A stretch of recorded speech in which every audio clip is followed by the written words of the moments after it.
Hello, everyone. Welcome to Wooberg XYZ. I am Phil Silberman here. And I'm Nick Gajeri. Yeah. How's it going? We're going to be bringing you guys some modern action tonight. So much modern. Pretty excited. Oh, man. You guys, there's at least like a dozen decks here. Yeah. This is nice. Some of them are the same. Some of them are not the same. Yeah. But we got some variety, as modern is wont to have. So, looks like we got a couple people shuffling up right now. I told Harrison to be the first round feature. Nice. So just because I want a quick round, want to Sure. do it pretty fast. There you go. So we'll take a look down there and see what he's playing against. I can't actually tell from looking at the sleeves of the person. Let's go over the schedule real quick. Schedule, sure. Do you want to find out? I can go over the schedule. Yeah, All let's right. do that. Schedule. All right, Wooberg, we got our schedule. So Tuesdays at 7:30 we have draft. Been doing. We're gonna start doing some Origins drafts starting next week. Get in on that limited format. Wednesdays, as always, we have our modern stream, and Thursdays, as long as we can get it to fire, which usually is not too big of a problem. We have Legacy at 7:30. All at 7:30. All here at MTG Card Market. Try to always have some top-notch commentary for you guys. Get things, as exciting as possible. Jameson is here, and he's got giveaways for us. Oh man. These look sweet. Woo! I will reveal these later. Thank you, Jameson. You're welcome. But yes, later today we will have a couple of giveaways. We'll deal with that probably before rounds 3 and between rounds 2 and 3 and between rounds 3 and 4. For now, we can hop down to our feature match area and see what's going on. Who's the person on the left? It's Arnett's Phil, right? Oh, is it Phil Arquette? Phil Arquette. Yeah. All right. And he is on the list. Is he on the list? No, he's not. I didn't see him. Should I ask? Should it be a surprise? I want it to be a surprise. Let's at be a this point. surprise. Phil usually plays kind of goofy decks. It looks like Mystery fish to me. I see Island, and sorry, I just can't see it. Cozy's Trickster? Or no, Triton Shorestalker? Triton Shorestalker. That's the unblockable. No, wait. Yeah. The It is, right? unblockable Yeah, the one. yeah, that's the one. All right. All right, I did not I like expect where that. this is going. Frankly, probably better than Curse Catcher. All right. And Affinity. All right. And Harrison getting in there for one after the Battle Cry trigger, playing the old turn 2 Arcbound Ravager. Affinity doing its thing, as usual. Traditionally, this is a real tough matchup for Fish. Yeah. Oh, yeah. This. All right. This is definitely fish. There's a Pearl Trident. Oh, yeah, he's in there. Nice. Merfolks. Yeah, it's gonna be tricky. You can spreading seize the Inkmoths all you want, but you're just dead turn 4. Yeah, it's always the issue. Like, so you're also an aggro deck, right? And you're pretty linear in the same sense that Affinity is, but they're just faster and have better cards. Yeah. It's more or less a nightmare. I'm gonna guess that Phil's last name is spelled like this. I believe so. Hopefully. Oh, I meant to start the timer. Come on. There we go.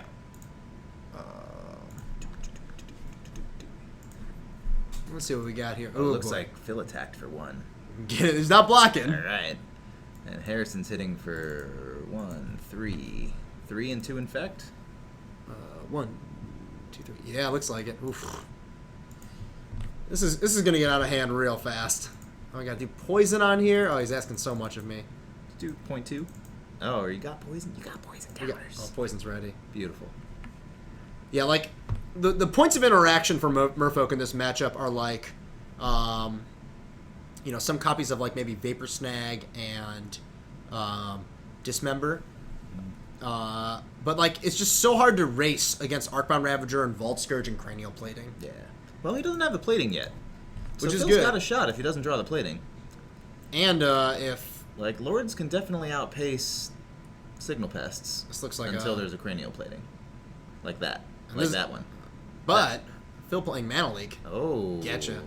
Mana Leak usually doesn't show up very often in these Merfolk decks, but it is real good right here. Yeah, that did a lot of work. I'm pretty sure that would have come close to ending the game on the spot there. Oh, double Signal Pest just does so much damage though. Well, 5 damage. 1, 2, 3, 4, 5, 6, No, 7. 7. They trigger each other. Oh yeah. Crazy pests. Yeah, it's gonna be tough. I know in general, friends I know have played a lot of the Merfolks have really advocated for splashing white. Strict like a lot of cards are good in that matchup. Are going to be good when you add white. You know, stuff like Path to Exile is pretty great. Sig River Guide. Yeah, Greg Schaefer won the most recent PPTQ here with he did. with the white blue. Him and Simon went good. in the him and Simon Camero in the Invitational when I combined like on day one. I know they went 7-1, and I know Nice. Greg went like 2-2 or 3-1 on day 2 as well. But Stony Silence, it's a big game. It gives you like you go from like 25% to like 50% once you add it to your deck. That's very helpful. Oh yeah. So this time Phil is electing to keep back his Master of Pearl Trident in order to block, and just going to get in there for 2. Wanted to block what? The Ravager? I guess so, but I don't know how much that's going to matter here. Yeah. He does have the snag might end up being pretty good here if like Harrison decides to go all in on something, but I think Harrison is wise to playing around something like snag or dismember in this spot. Right. He doesn't need to be in that big a hurry. No, he's like already clearly ahead in the race, and especially with Phil not having like a vial or anything like that. I would even like if he blocks the Ravager, I would just let him trade. Yeah, and he's gonna have to block there. You know, only legal block. We got 3 infect and a bunch of damage coming towards him. Harrison is just gonna sack these 2.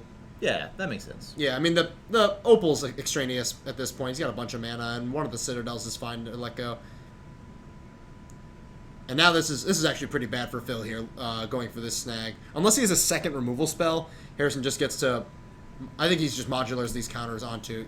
Yeah. Puts them right onto the Ornithopter. Seems fine. So this is Or one, could have been two, Inkmoth. three, Nah, four. Ornithopter's good. It's definitely tempting too, but I think damage is outracing him at this point. That's true. Actually, they're the same. It's the both. They're both because he's dead next turn either way. 3, 4, 5, 6, 7. Yeah, he could have gone all in and tried to kill him, but I definitely think that would have been a bit of an aggressive line. Yeah, if you had a second Vapor Snag, you'd be you're out of luck. horrible. But instead, he's going to 2, and that's going to be it. All right. Phil also flooding out pretty horribly in that. Like Merfolk in general plays like 20 lands or something. If you only hit one Lord, you're gonna have a bad time. Yeah, 1 Lord, only one interactive spell too, and no Vial. Yeah. Vial is one way where you can actually try and race them. I will say, like being able to just actually keep up with them, like because Affinities necessarily has a lower curve, and they have like all that fast. They have 4 Moxen in their deck. Right. So they're always able to deploy their threats faster. Phil is looking at a copy of Squelch right now. Don't do it. All Don't right. fall for it. That was a clever impersonator too. Man, he's got some cards. Kira. Flash Freeze. All right. All seem pretty Oh, unimpressive. the big Put those Hercles in the pile. Big Lord. That's Seize. What is that card? That's the name a spell, pay 2, and counter that spell. The enchantment, I think. Oh my god. From something in Kamigawa. Jeez, that's an old one. Looks like Phil has a couple of rapid hybridizations, which seem alright, like not terrible. Yeah, anything that can kill something with plating on it. Yeah, that instant speed is important. Yeah, and I think like in general, you're just happier to deal with a guy on the ground than a guy in the air. Yeah.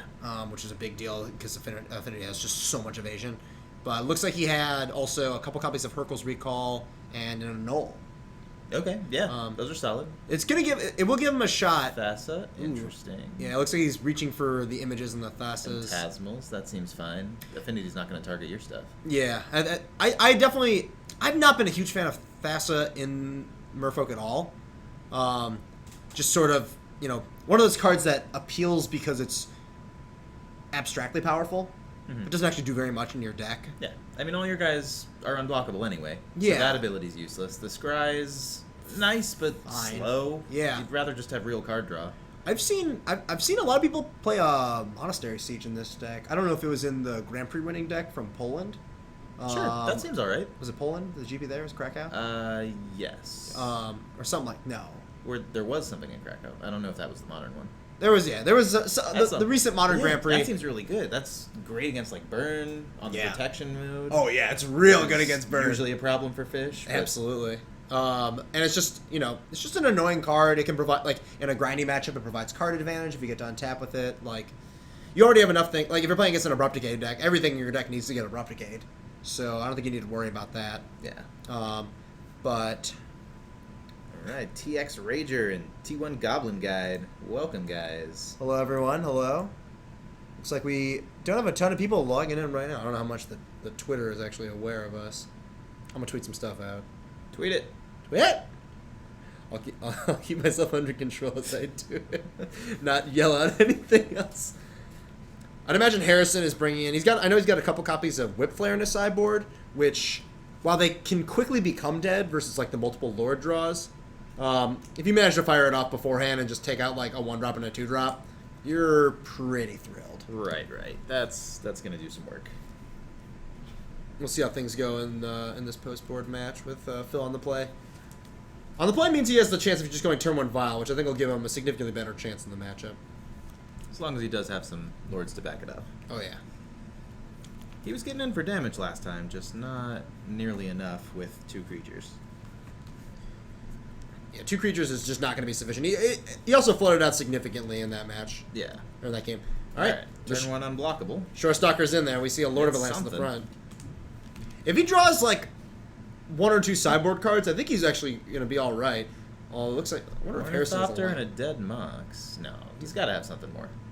Blink There's Moth. no way he would keep that. Springleaf Drum. All right, All Mox right, is there on. you go. And a 2-drop. Oh, yeah. Well, here's 5 permanents. Go. Perfect. Solid. This deck never fails to amuse me. I imagine we're going to see a Lord and an attack for 2 here. Something from... Yeah, I don't know what else he'd play. Looks like just an attack for 1. Doesn't look like he has a second land. Oh. That's rough. Well, he does have the Vapor Snag, in case Harrison gets trigger happy. It does do something, but again, this Ravager is just so annoying. Classic Arcbound Ravager being incredibly annoying all the time. Just Harrison and I were actually playing some games before this, and it's kind of interesting that Arcbound Ravager, it's pretty average. Oh, geez, this is a nightmare. That's champion and a Vault Scourge. Sure, why not? What do you get the man who has everything? More Vault Scourges. I mean, he could. Let's not go crazy. He could have a plating. That would be everything.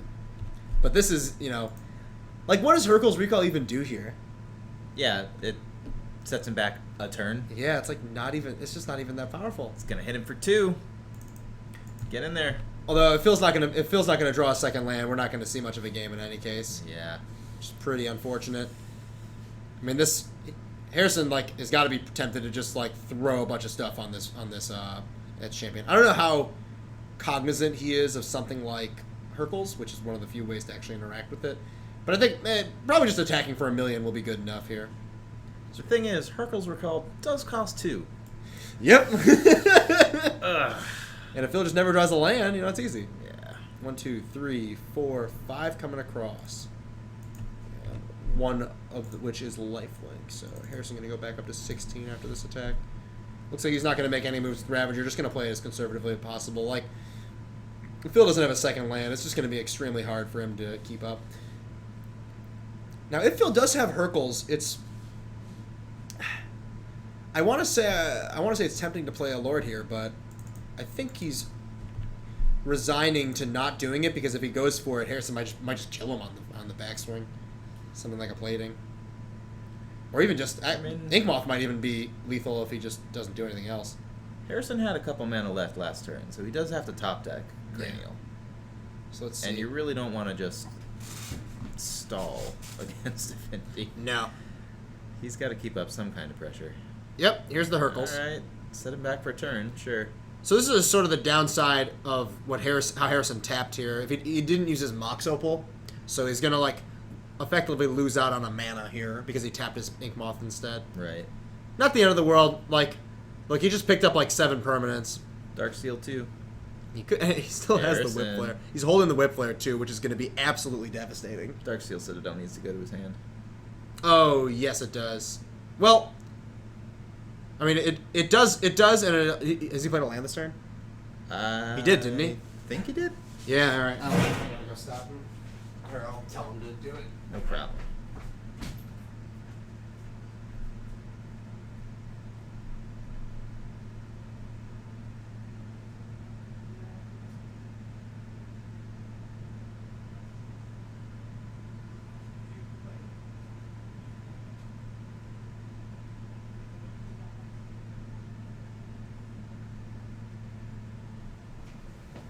Fixed.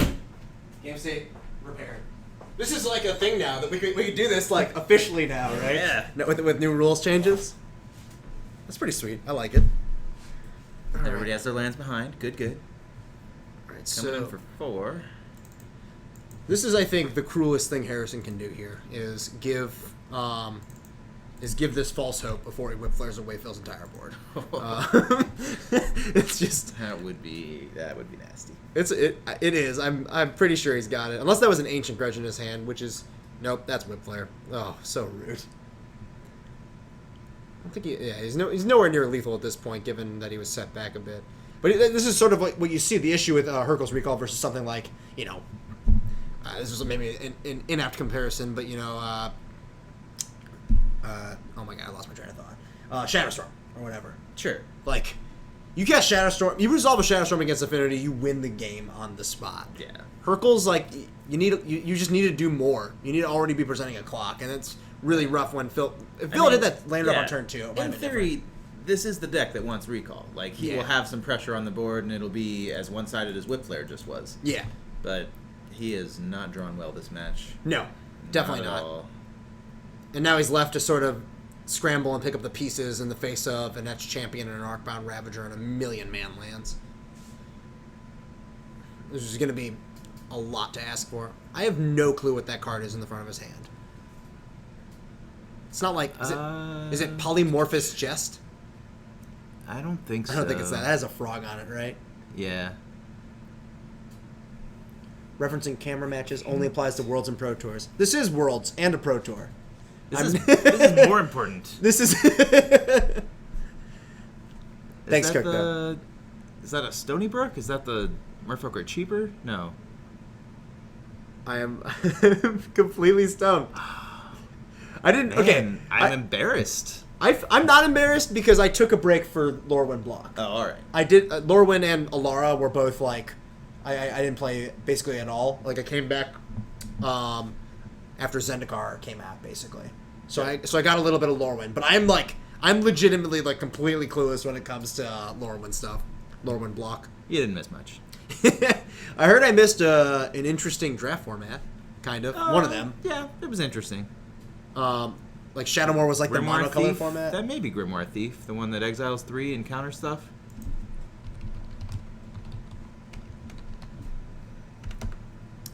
Oh yeah. Yes, that it is. We'll pull, All right, great. we'll pull this up right quick. Look at that. That Grimoire Thief, whenever it becomes tapped, remove the top 3 cards of target opponent's library. You may look at.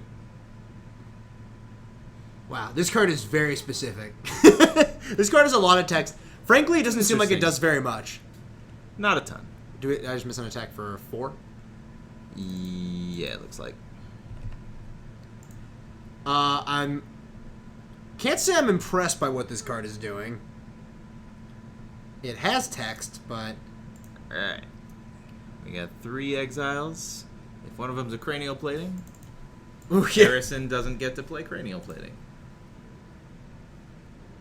All right, so Oh, nope. Nice. Volley has been rended. It's only attack for 2 there. Rending Volley, a nice a card I would expect to be in basically every Affinity sideboard as a one of. Yeah, I mean, just twin is a thing. Twin is the thing. Twins around. And you more often than not, what you're losing to in that matchup, it's like you lose to one of 2 things. Well, I guess you lose to the deck. The Snapcaster Mage beatdown always feels the worst. Yes, it's a little hard to come back from. Frankly, it's my favorite way to win in any deck in Modern. 2-1 beats. It's pretty great. But yeah, this card's kind of a goof. All right, so we got an attack for 1, 2, 3, 4, 5. And 1 lifelink. See if Phil wants to snag anything here. I can't imagine he would be interested in doing that, and he probably just dies if he snags something. Yeah. Yeah, there's more than enough artifacts. Everything there is an artifact. Yeah, 1, 2. I mean, 3. you can also just unload onto the Etched Champion and win. I think I would do that here. Yeah, and you're snag proof. Yeah, like Might as well hit it before another Hurkyl's Recall comes down. I think you might be doing it, activating the artifacts. or just no. Nope, just gonna cast a Playing Vault Scourge. stuff. All right. 1, 2, 3, 4, 5. Will Phil counter it? Is there a Vault Scourge underneath this Grimoire Thief?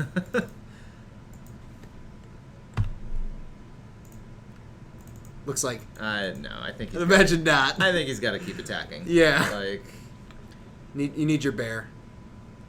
Snag it. It'll snag it. Snag that blocker. That's gonna get sacrificed. Yeah. No reason not to. Like, don't take. I think it's like less because I don't know. He doesn't do it. Alright. I was gonna say I wouldn't do it just because I don't want to take one, but it's not like this deck has any reach. Like, what do you think he has? Like a Psionic Blast in his hand? I mean, he could. He's playing Grimoire Thief. Hard to say what is happening. Special fish. It's just gonna get messed up. It'll be good when we go to the play. It looks like he's got Kira, Marrow Regery, Phantasmal Image, and another Triton Short Thief. Yeah. Unfortunately, don't see much of a way for Phil to get out of this. Like he could, if he taps out, he's certainly immediately dead to this Etch champion, and I mean, Kira's a flying blocker for what that's worth, but he could image the Etch not a champion. lot. Yes. It blocks. Of course, it's going to be small, True. Okay. Sure. but looks like he's just going to play Akira. And I think this is going to as a dismember in response, Yeah. paying 1 life, 2 life, excuse me. And this is going to be lethal on the swing back.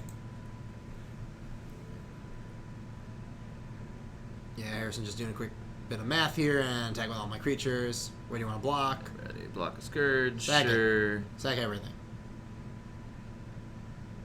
There we go. That's the match. And that's it. Well played game by Harrison there. Phil got pretty unlucky, I want to say, like the sort of the way his draws went. In what is already a very tough matchup. Affinity's pretty good at attacking you guys. It's shocking, right? You wouldn't expect it, but there they go, attacking, being great. I know Harrison is going to play this. We got a 5K coming up this weekend. Yeah. On Sunday.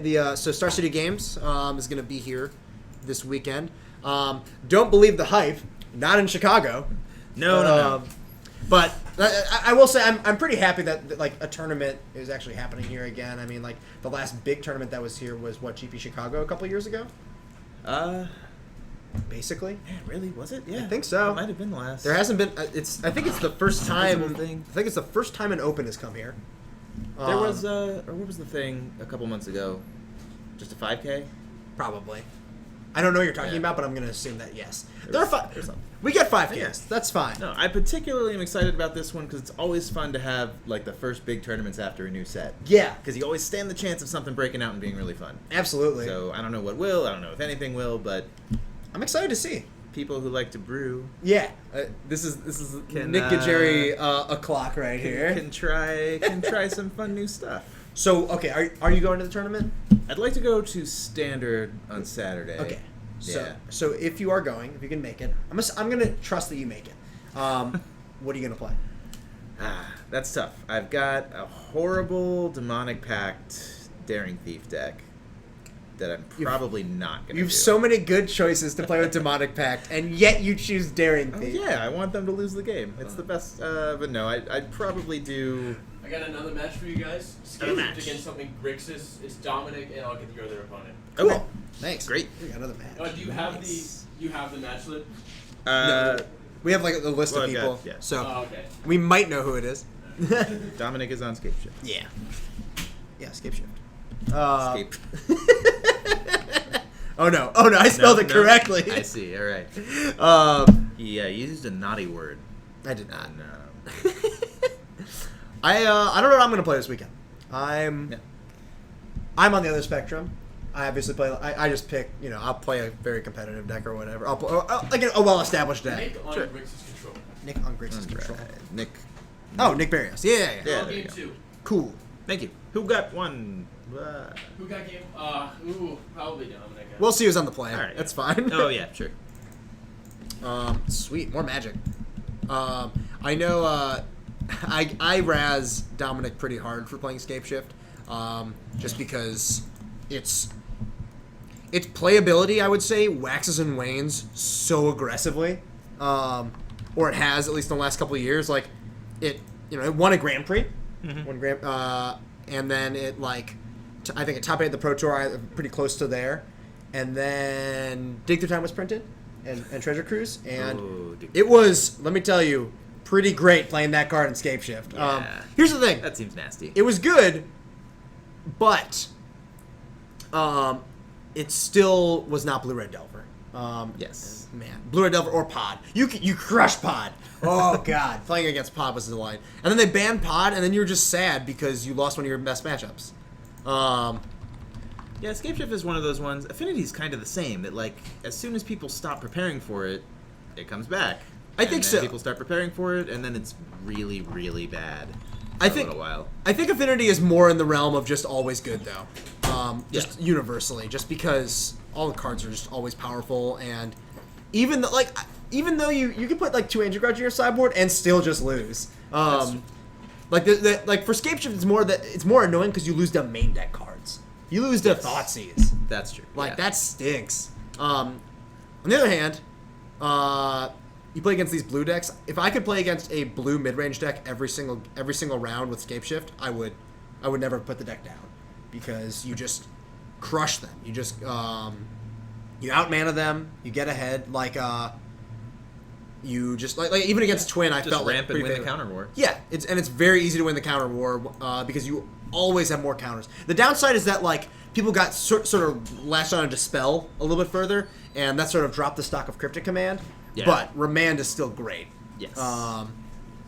But I played the deck a lot in the past, and I used to really enjoy it when it was, I think, a bit better. We saw that Nick was on the play there, so I believe Dominic won game 1 in not too surprising fashion. Traditionally, in these sort of games, when I've been playing Scape Shift, you bring in like, I usually try to bring in some ultimate win conditions. If I have Vendilion Click. Sure. Vendilion Click is just so good, always and forever. Vendilion Click. What's that card do? It's Wins the game 3-1. Oh, right. Here's what it really does. Everything. It does everything you want it to do. Oh, True Name Nemesis. Yes, it is just True Name Nemesis. Gotcha. All right. Yes. The All right. modern True Name Nemesis. All right, so we got a All right. Thoughtseize. Thoughtseize hit Scape Shifts. Interaction good. Or No Spell Pierce here, I'd imagine. We got Pain Mouth. Remand, Cryptic, Spell Snare. Ooh, Spell Snare. You usually don't see Spell Snare in Yeah. Scape Shift, but I like the inclusion. And 4 lands.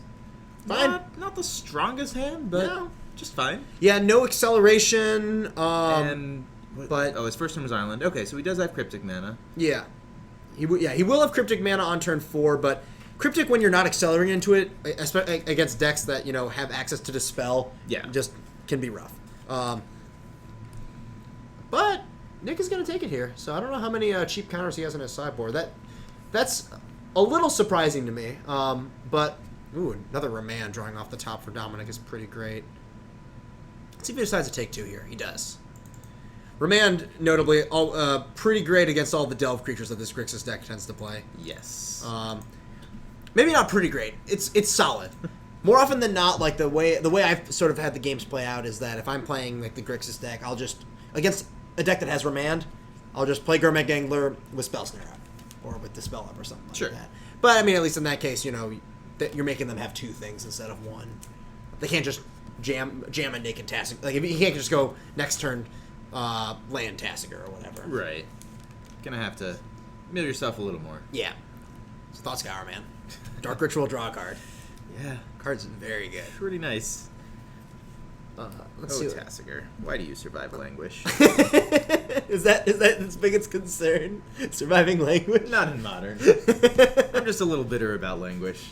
I'm very, very sad that it doesn't kill Tassiger and Siege Rhino. It's a pretty good card. All right, so Dominic playing Mountain for turn, and he's going to suspend a search for tomorrow. So his hand is double Remand, Spell Snare, and a couple of lands. Nick going to fetch. This is exactly favoring Dominic here. Like, the best part about the deck is that you could still, like, you can get into a lot of counter fights, and you're well equipped to get into them.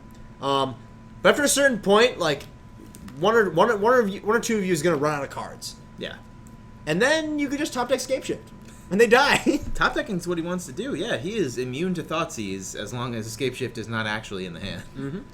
Nick going to pay 2 life here. Ooh, I wonder what that indicates. I think that means he's got... 4. Does he have Yeah, 8? So he could Gurmag and keep up Dispel. Dispel or something? Yep. Definitely saw you drew Dispel. Yeah. I think that's exactly what we'll see here. If you're Dominic, you're sort of forced into going for this Remand, and I think that's fine. If he has Dispel, he has Dispel.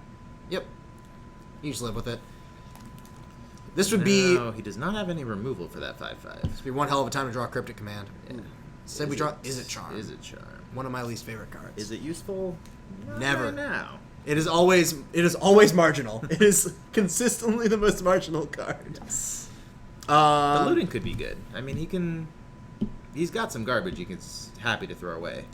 The downside to the loot and sort of like the issue with cards like that in Scapeshift is that you operate on a certain axis where you need a lot of cards to win and like compete in the game. Like you're an 8-card combo. Like you need 7 lands in Scapeshift, right? And so casting cards like Is It Charm and like to a certain degree Lightning Bolt can be kind of detrimental at times just because you need going down on cards can be so problematic. Like one of my favorite builds of Scapeshift was one that was just like almost every single card in the deck cantripped. It was like a 26 land deck, and that was exactly what I wanted to be doing.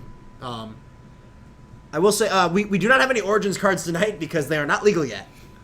Soon. Next week, Soon. we'll see people put Pile Driver in their deck and then quickly realize that it also dies to Lightning Bolt. I do not have high hopes for that card in Modern. I think it will be very good in Standard. Yes. Don't have the abundance of cheap removal. Like, your opponent's only going to have so many Wild Slashes or whatever. But I think it'll be quite good in Modern, quite good in Modern, and honestly a little unexciting. You need more than that to make your red deck good.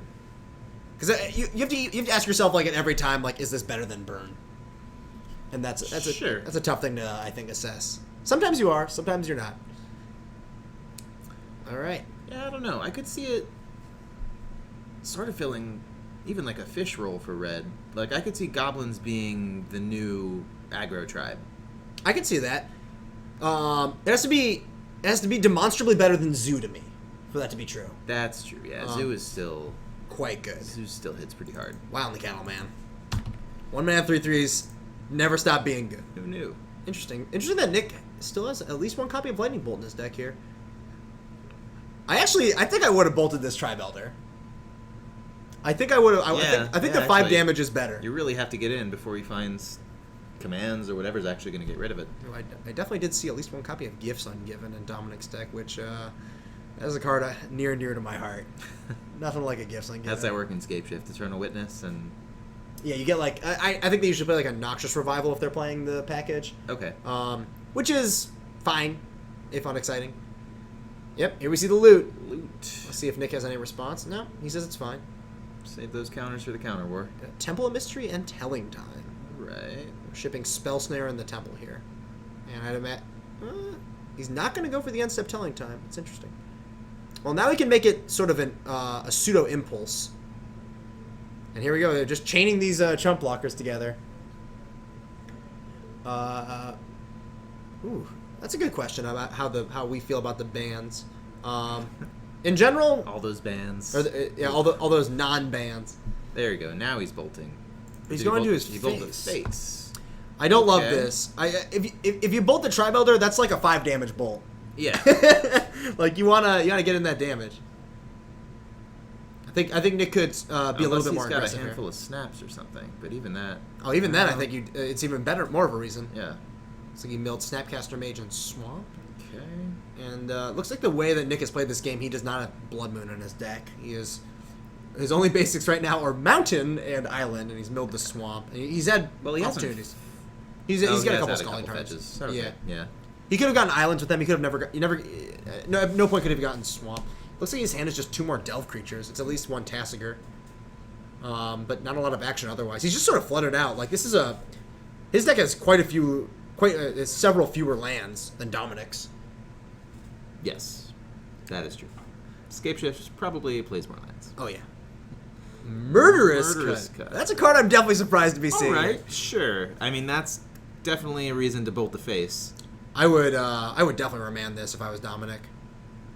I might Telling Time first, but you want to see a card deeper probably, so you remand. I think he might be bluffing Telling Time as another counterspell. It's possible. I mean, I Just think keeping that hand size up. I think the remand is safe here. Like it's not going to get much better, and you do want to draw a card. Yeah. Like, you need to see Yeah. deeper into your deck. Remand is fine. Looks like you drew another Spell Snare. Swing. And this works out great. I'm again, a little surprised Nick didn't just cast it again. Yeah, just delve away. Because this is like... Or you think he has more threats? He definitely has Tasigur. I think maybe he's just prioritizing Tasigur. Actually, no. This works out fine because he has the Tasigur, because that means he has two... he has lethal next turn if he just plays it. Because if he went for the cut again... Well, it's basically the same, except this play is better... No. Honestly, I don't know which one is better. It's really tough to say. There's a telling time. This is another Tribe Elder. Yep. Tribe Elder going Jump in hand. away. I figure you put the Land on top. land on yeah. top. I might as well. Well, sure. I think search. Search is basically land is basically the same as search at this point.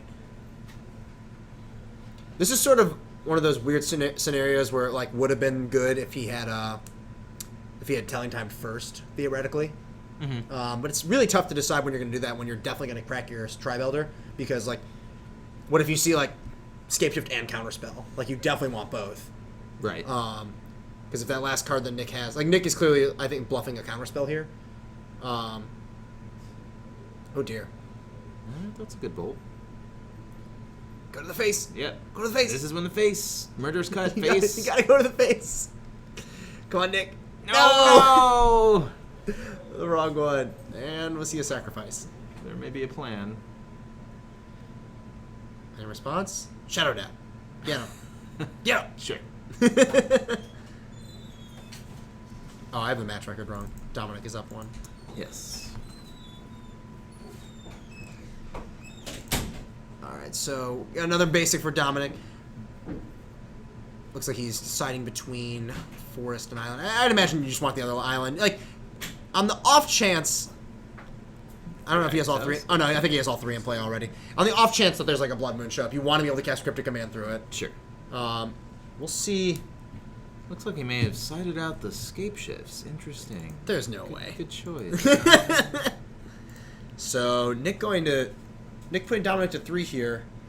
A little awkward sequencing where I think he would have been able to kill Dominic this turn if he had decided to Murderous Cut instead. Yes. So Dominic just needs to draw either maybe something like Peer Through Depths, basically virtually Escape Shift. Unless we have the life totals wrong, which is possible. I don't think it's likely. No, this is There hasn't been a lot He's going definitely on. connected 3 times with this Yeah. angler, and that's basically it. Okay. We'll see what Dominic can put together here. Dominic's basically, he's got 2 blanks in his hand. And there's a search. Yeah, that's game. Oh, yeah. Dominic's thrilled. Rough. All right, going to game 3. To be fair, he hasn't drawn a ton of action this game. He's drawn Yeah. 1 Cryptic. I don't know how many Cryptics are left in his deck post board. Probably at least 2. Yeah, his only one got Thoughtseize. Everything else has just been Lands. jump blockers and remands. Yep, all just Tribe Elders and stuff like that. And we'll see Nick here attacking. He drew Cryptic, so that's gonna... I mean, the nail in the coffin is Dominic drawing horribly. But there we go. He didn't have Tarpon. All right. Got a game 3 at least. We get more magic. magic. I think. Dominic's draw was pretty poor there. Yeah. And I think. Well, I think that Nick could have ended that game a couple turns earlier. It was clear that he was basically in command for most of it. Yeah. Like Dominic kept a hand that was a little land heavy, and then he ended up having to go down a few cards between like the Izzet Charm, and basically just the Izzet Charm. Right. One of the versions so there was a version of this deck I played a while ago that just played a bunch of main deck Relic of Genesis, and I feel like that would be pretty good right now. Like Yeah, against all sure. the goofy delve cards, against like Collected Company and all that sort of like all the shenanigans, randomly against Grizzlebrand deck. Sure, It's a good time for graveyard hate. yeah, Relic is just great. I love Relic. Let's see. So did you think that either of the 2 quote-unquote oppressive combo decks needed to be gutted? Either Amulet or Grizzlebrand or Shoal? I don't think so. Like, maybe something... not super important in Amulet could be banned. Like if they took out Summer Bloom or something. Yeah. I think people might still try the deck. I'd And it imagine. wouldn't have the turn 1, turn 2 Yeah. kills. I've heard suggestions for banning both those cards. I would have expected Summer Bloom to have been banned just because it's sort of the enabler there, but Amulet is the more dangerous card by far. Yeah. Amulet is what lets the deck kill you on turn 2, basically. You can't kill on turn 2 Oh, yeah. with a Summer Bloom. No, You can, Amulet's absolutely engine. Um, but the thing is, like, Amulet is just such a unique card, and they really hate banning purely unique cards because that sort of ruins it for people who are trying to do other types of decks that might use them. But on the other hand, engine cards are sort of what they always go after in combo decks. All right, so we got. Looks like Dominic's got a pretty good 7 here. I saw a Tribelder, I believe a couple counter At spells. least one remains. Yeah, 2 Remands and Thragtusk. Yeah, that seems solid. Old Thraggletusk. Let's see what we got on Nick's side. Didn't get to see much. You just got a Breeding Pool and a Pass. See a Mana Leak. Still has the Murderous Cut. And you got a turn 1 Tar Pit. So that means the this Tribelder is not going to get snared, which is pretty nice if you're Dominic. Not going to play it. He's going to hold up Remand. I don't really love that. I don't think holding up Remand really does much on turn 2. What's he afraid of here? Delver? Like, I would have remanded that. I would have immediately remanded that. As soon as he played the Mountain and indicated that he couldn't replay it, I would have loved to have cashed it in. But I think I don't like holding this Tribelder. It doesn't seem like a card you really need to hold right now, especially when you want to hit your lands for Thragtusk. But in any case, Nick resolving Serum Visions and splitting the top and the bottom. Or was he afraid of Spell Snare? He was tapped. Oh, yeah, the Tarpa came in tapped. Yeah. I'm wondering if Nick just doesn't have that many Cyborg cards for this matchup. That's like, as soon as I see someone like bolting and Murderous cutting me like post board, Yeah. I have to imagine that they just don't have really Got that a many gift. good cards in this matchup. Well, there's a gift. Yeah, now we see Dominic missing his 4th land drop. And still not playing the, Tribelder. Now he feels like he's priced into holding. Yep, and there's another spell. Dominic getting kind of punished for not running it out there. He's going to do it this turn, though. I guess he's going to discard if he doesn't do this. I think so. Did Alright, he let it resolve. Nick not Mana Leak? He's going to Gonna Snapcaster, snap. Bolt, Dominic. Okay. All right. I'm completely okay with that. I mean, you need to provide you want to provide a clock. Alright, asking for combo decks. What do we got? Infect's a combo deck. Elves-ish, Infect. We got a couple elves. We see a Thought Scour from Nick. Drawing another copy of Snapcaster. That's great. Yeah, we got one twin. Not a ton, it looks like. Yeah, no, not a lot. We A got lot of fair decks. Yeah, there's a Skred, there's a Blue-Eye Red Geist, The Rock. the Rock. Death and I do kind of want to see the Rock. Death and Taxes. Copycats. What else we got? Yeah, and there's What is this? What elf? Glistener Elf. Listen. Infect. Oh, it's Alex. I should have Yes. known. Yeah, Alex always plays Infect. Alright. Tribelder getting sacked. Getting a Forest. So, Dominic has a window here to resolve gifts. This is close to where... Yeah, Escape Shift, obviously a combo deck that we have here. Yeah. I would be tempted, if I don't draw a land here, to just gift for 4 lands. Gifts for 4 basics. And just be like, alright, I'm gonna... Yeah, you really could. Or like, maybe 4 basics and Temple of Mystery. Or something. Well, I mean, let's see. There is the Gurmar clock. Yeah, So Angler's gonna be... grabbing a witness or something if he has it. Ooh. Tribelder's actually pretty good here. Probably still not quite as good as land, but now you get to pass. It becomes land. Yeah, you get to gain 5 life by blocking this Gurmag Angler and still hold up Remand in the process. Not attacking with the Snapcaster. Interesting. That's a very curious non-attack there. I think Nick right now is thinking that Nick is a little afraid that Dominic will just trade, but I don't think that's something he should be afraid of. Yeah. It's a good thing if your Snapcaster dies, because that means that you get to have another card in your graveyard for Delve. I see that he's got at least, I believe it's another Gurmag Angler in his hand, as well as the Taskers in his deck. So I think not attacking there is a little too cautious, I should say. Let's see.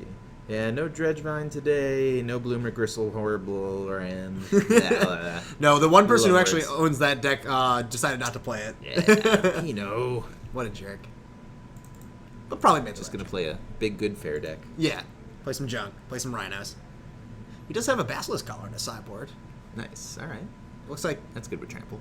Dominic taking 2 and then deciding he doesn't want to take 2. Playing the Stomping Ground tapped. 5 mana, just jamming the Thragtusk.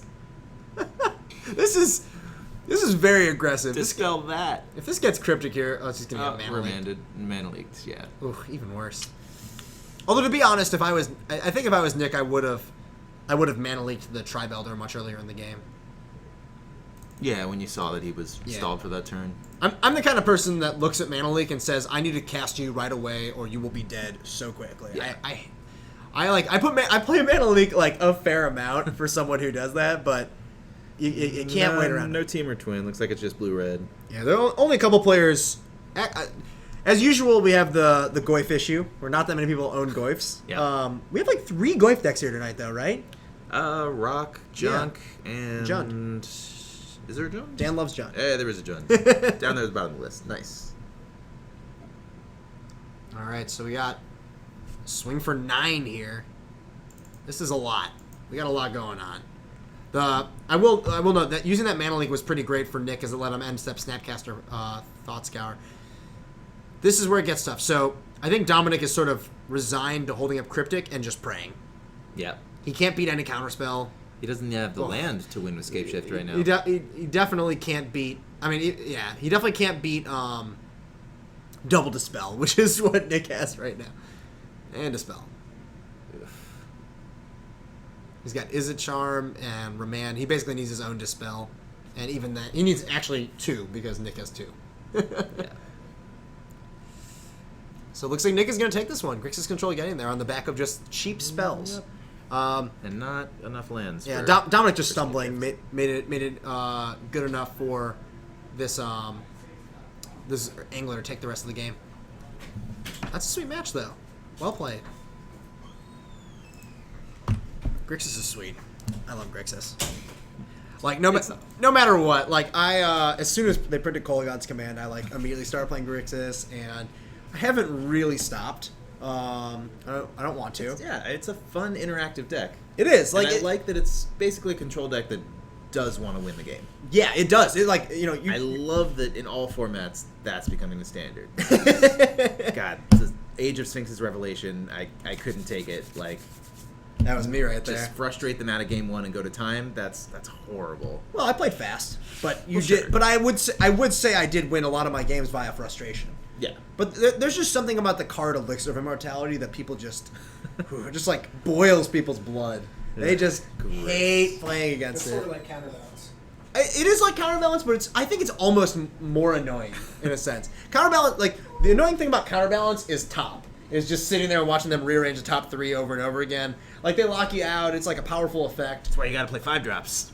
Yeah, five drops. Yeah, 5 drops Yeah. are good. Get there. They only have so many Force of Wills in their deck.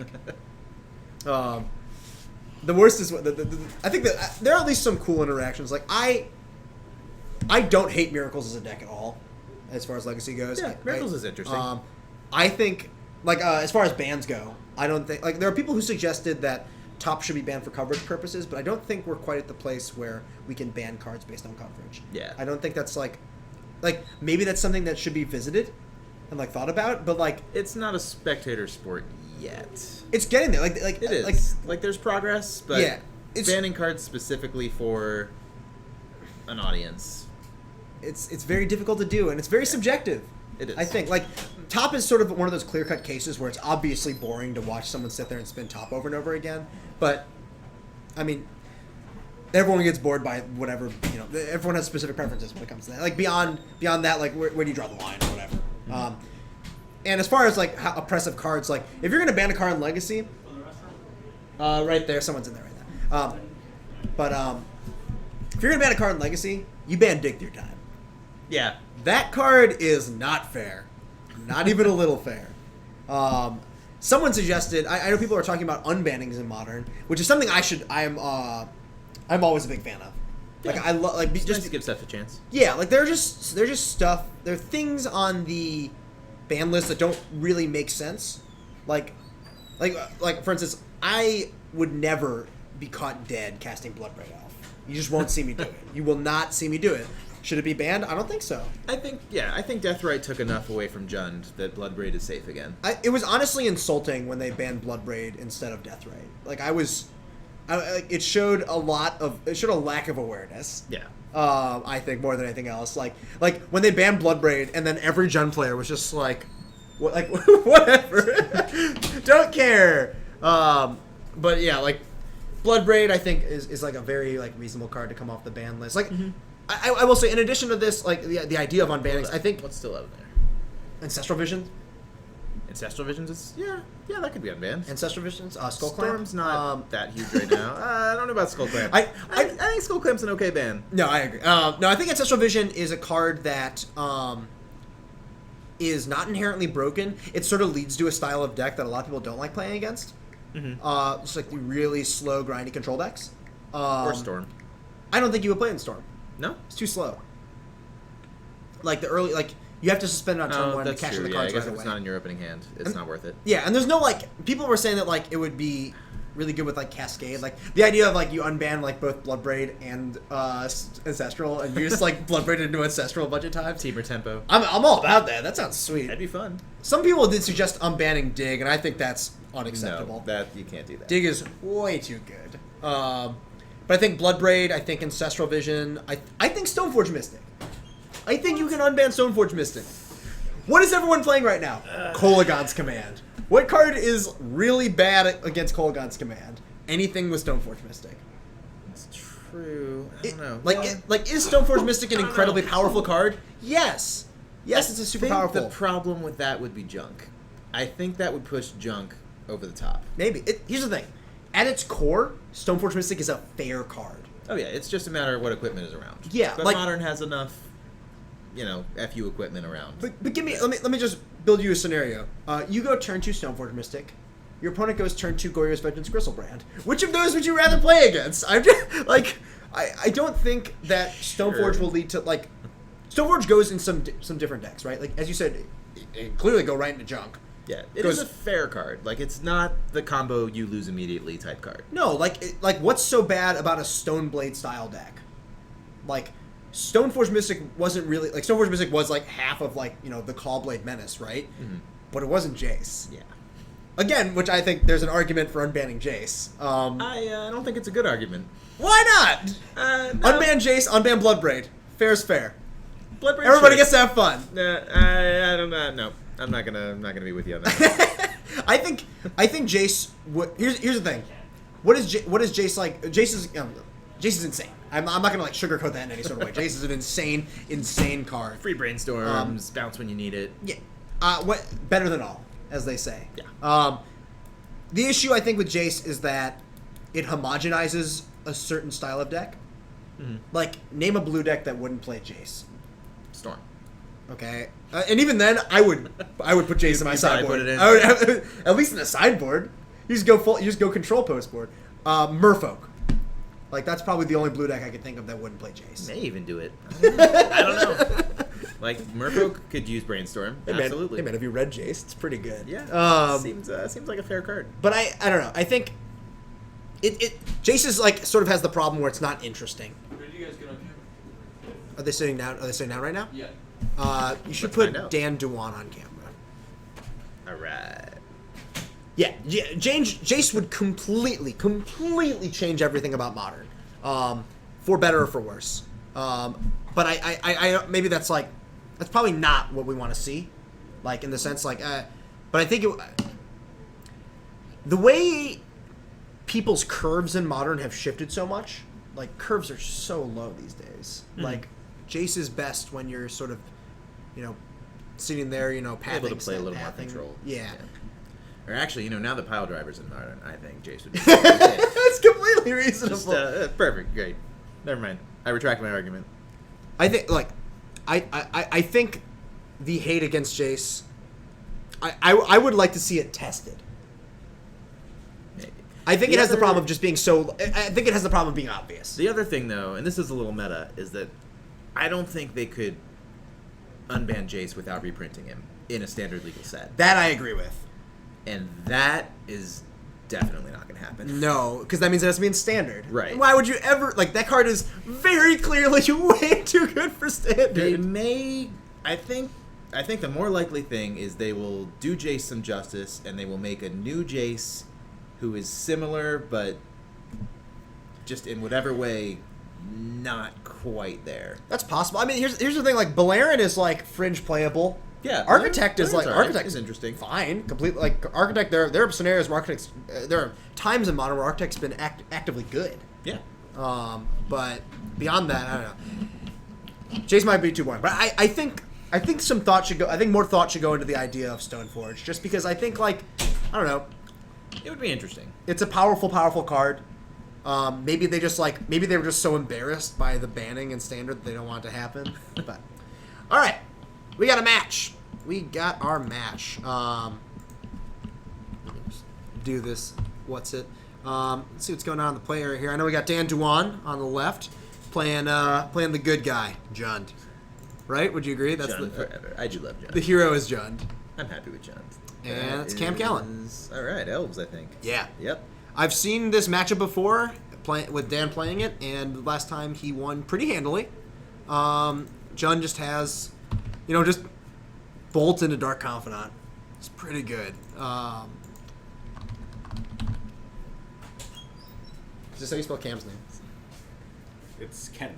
Ken Collins. Ken. Oh my God. That makes sense. All right. He's the Man. he's the bad guy here. I mean, he's not the bad guy. I think Elves is great. I think that's I it. don't know. I like elves now. Oh, Elves is I'll be still the bad guy. Judd might be the bad guy. elves here. is I mean, still that's Black new Panther. enough to the top tiers that I'm not tired of elves yet. He's playing Dark Confidants. Like that's not evil. I don't know what it is. Dark Confidant's great. What a great card. It is a great card in this matchup. It's pretty ideal. Like It's ideal. Goyf is all right, but Bob is the card that wins the game here. Game ones especially. Oh yeah. Oh yeah. So we'll see what Dan's got on turn 2 do here. we have any fix for the glare? I don't really know if there's anything we can do. Pray. Yeah. Hope he. That's Raging Ravine. Sorry, there's not much we can do about the glare there. Hello. Hi there. Welcome to chat.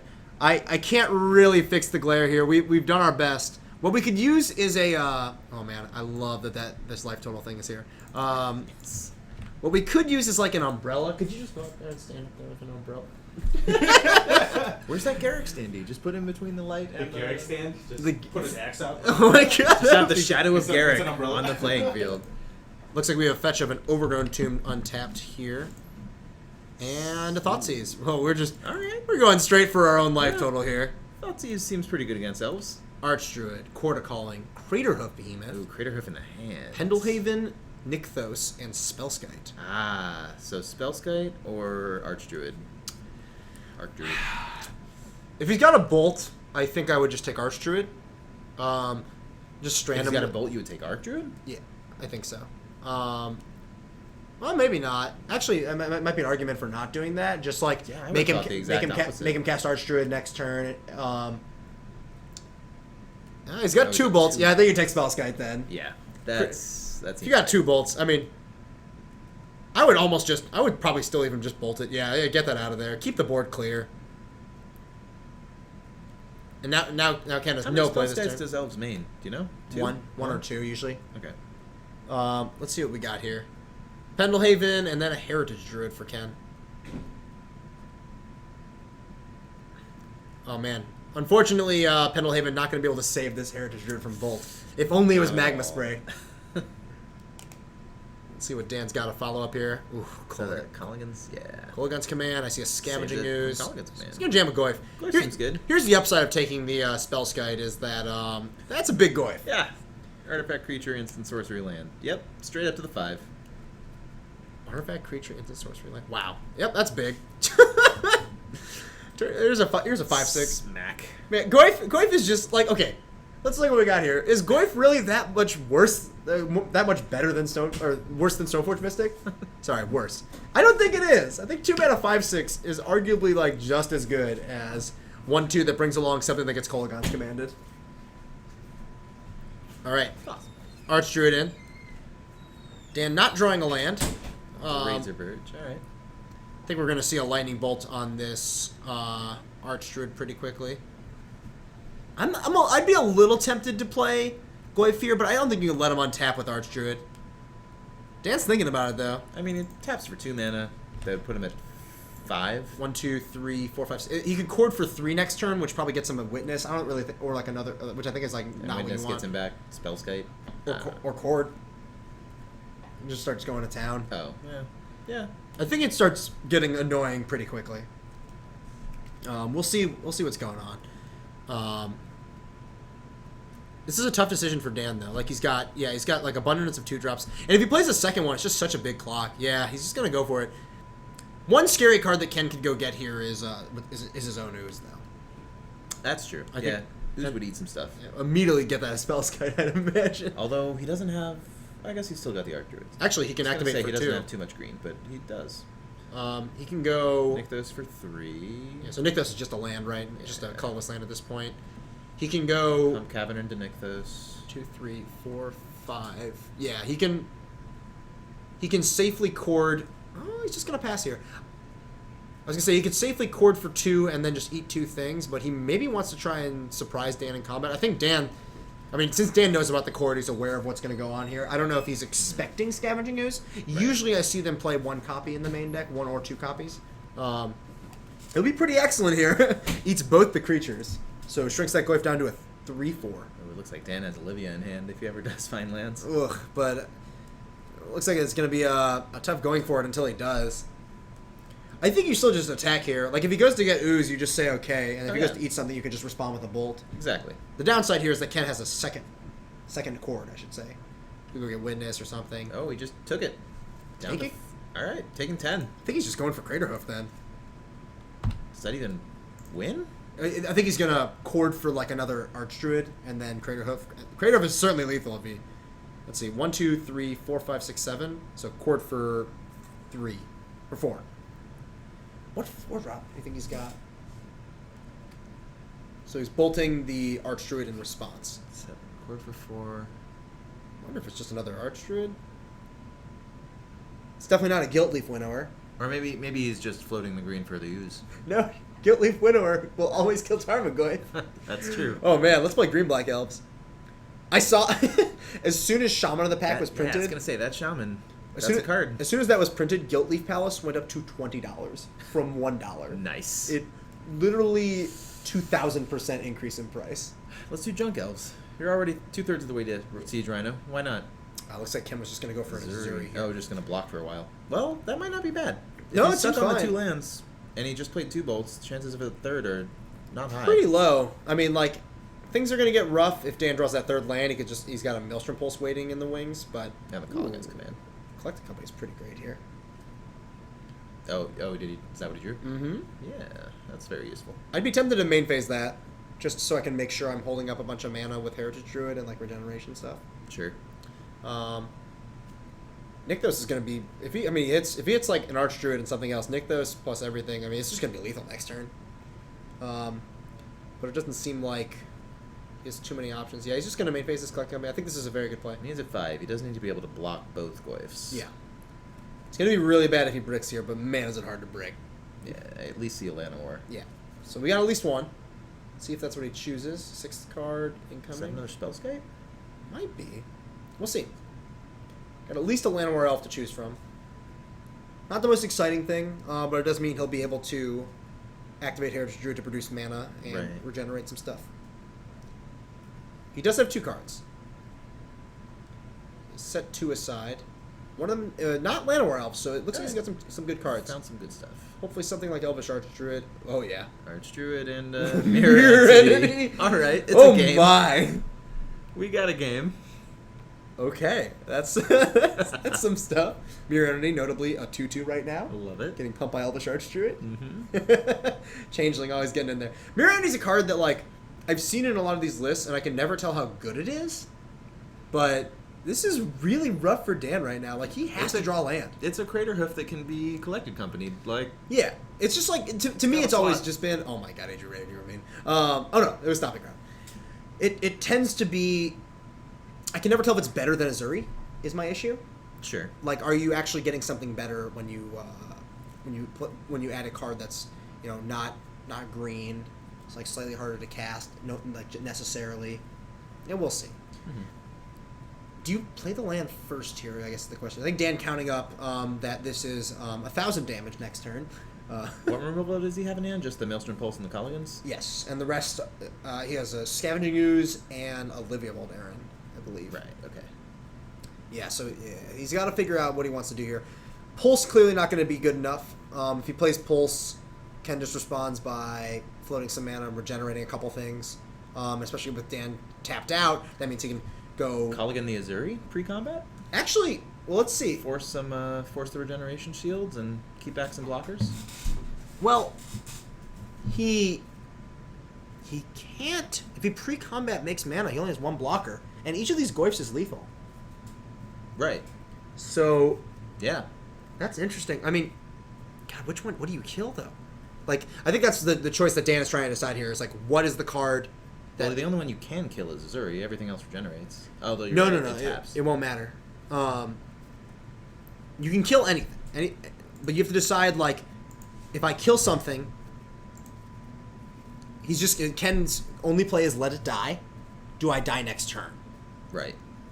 And I think so. If he kills Azuri, that means Ken is going to be left. He's going to kill The Archdruid. Archdruid. He's going to go shock Archdruid, Right. and I assume Lock up some mana. make you discard a card. So like right now, Ken. Yeah, Ken Regenerate can't do you. this. No, that's not going to work. Yeah, this kills him. Unfortunately. Yeah, we've had a bit of issues CPT with scheduling. Unfortunately, it's been a little rough. Mark's been really busy. He's around every once in a while when he can be. Well, Mark He played last week. Mark is no longer the stream is not Mark's anymore. Yes. The stream is MTG Card Markets. So Mark is not like in charge of dealing with any of that right now. And even back then, Mark was like busting his ass trying to do everything because he was basically doing it all on his own. Yeah. But in any case, CPT, come on, man, Layout. knocking the layout, just so rude. We're doing our best here. You hate it so much, but you're back, man. I'm You're trying. here. We're trying to provide you with some top-notch content, or at least above-average content. That's what I'm trying to do. At least that's my best shot. Or if but- you know of any better software, I mean, we'll listen. Frankly, I agree. Our layout could use some work, but we don't have any designers. Yeah. We've known who's made any for us, but Hasn't made it to the dojo much no, at all. if at no, all. it wasn't able to. Mark was back when Mark owned the stream, he was traveling for several months. He was like in California during the week, so he wasn't ever able to move it back and forth. And then the whatchamacallit, the stream was pretty shortly after that. The stream was purchased by Card Market, so we stopped going to the dojo completely after that officially. But yeah, it was just Mark was the only one moving all the equipment. So once he was not able to do it, that just wasn't going to happen anymore. Yeah.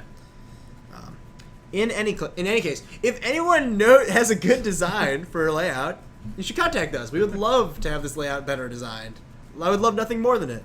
Wow, I forgot the timer again. I'm so smart. Let's see how long we are into the round. Shoot. 36 minutes. Nice. But we got a compliment. We're fine at commentating. Thank It's you. just the overall quality.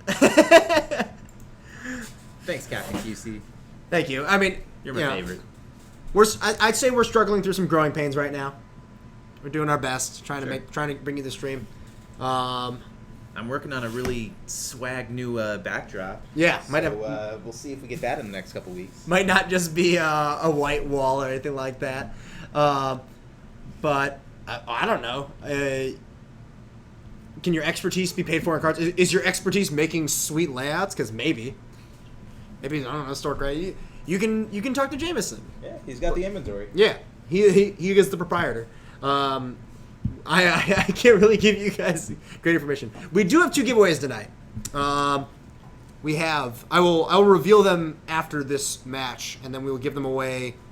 I guess we'll give our first one away next round. Sure. And yeah, Round 3? Yeah, we have 2 giveaways tonight. We'll have one after this round and one after round 3, between round 3 and 4.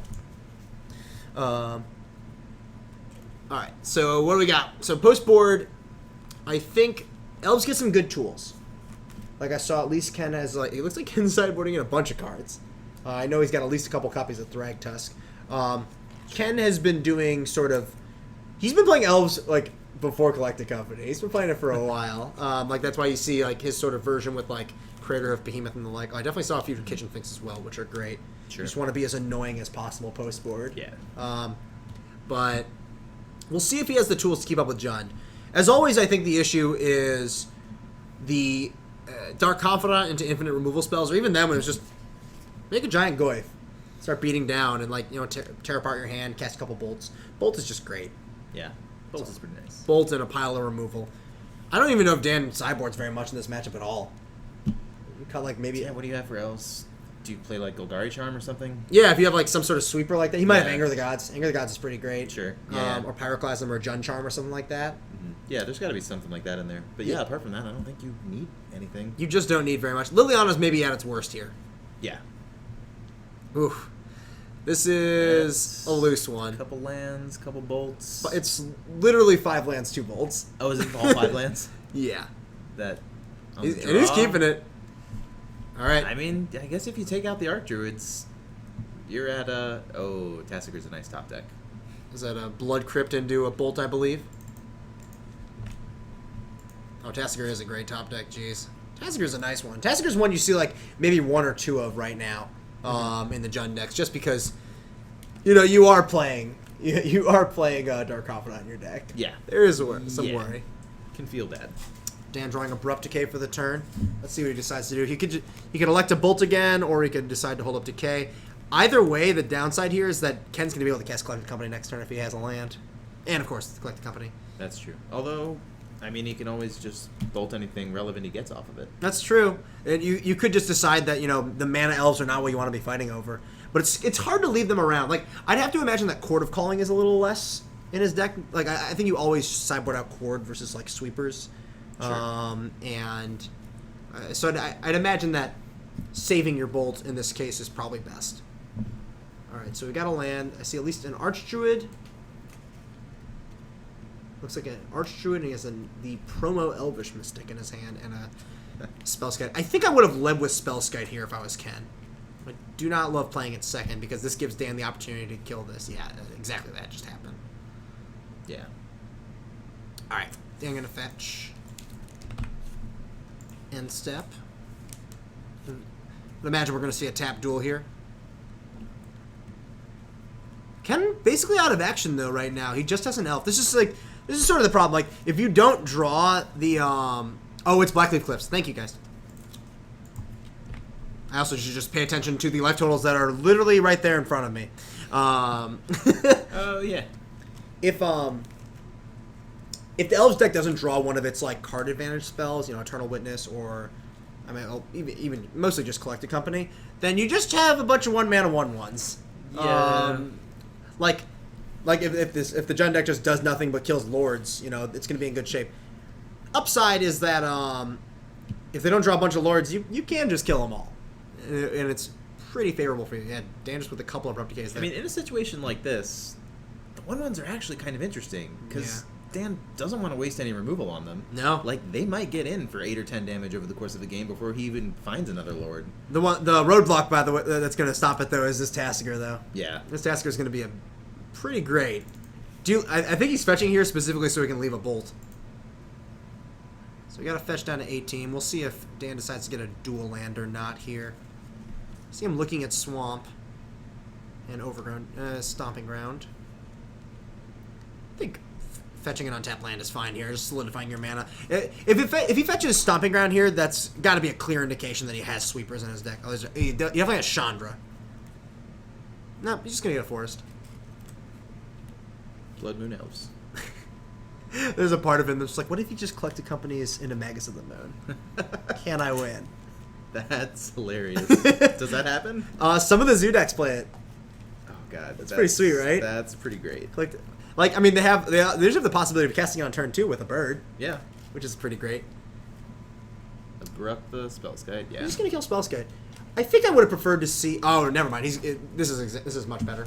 I was gonna say I wanted to play Tasker, but he can just do both. Yeah. Pretty good. Pretty good here. Now I got a 4/5. Fantastic, great. Tasker's a delightful card. I gotta say, I'm a big fan. I've played it in some. Oh no, it's an Elvish Visionary. Yes, Draw a card. Draw a card. Looks like he has another Llanowar Elf and a Zuri. Doesn't really want to run a Zuri out here without any regeneration mana up. Although, Zuri can't really save himself, so I don't know how much it really matters. It just plays really hard into a sweeper if he does it. Yeah, he's just going to play the third Llanowar Elves and pray that Dan doesn't have Maelstrom Pulse in his hand. Pyroclasm.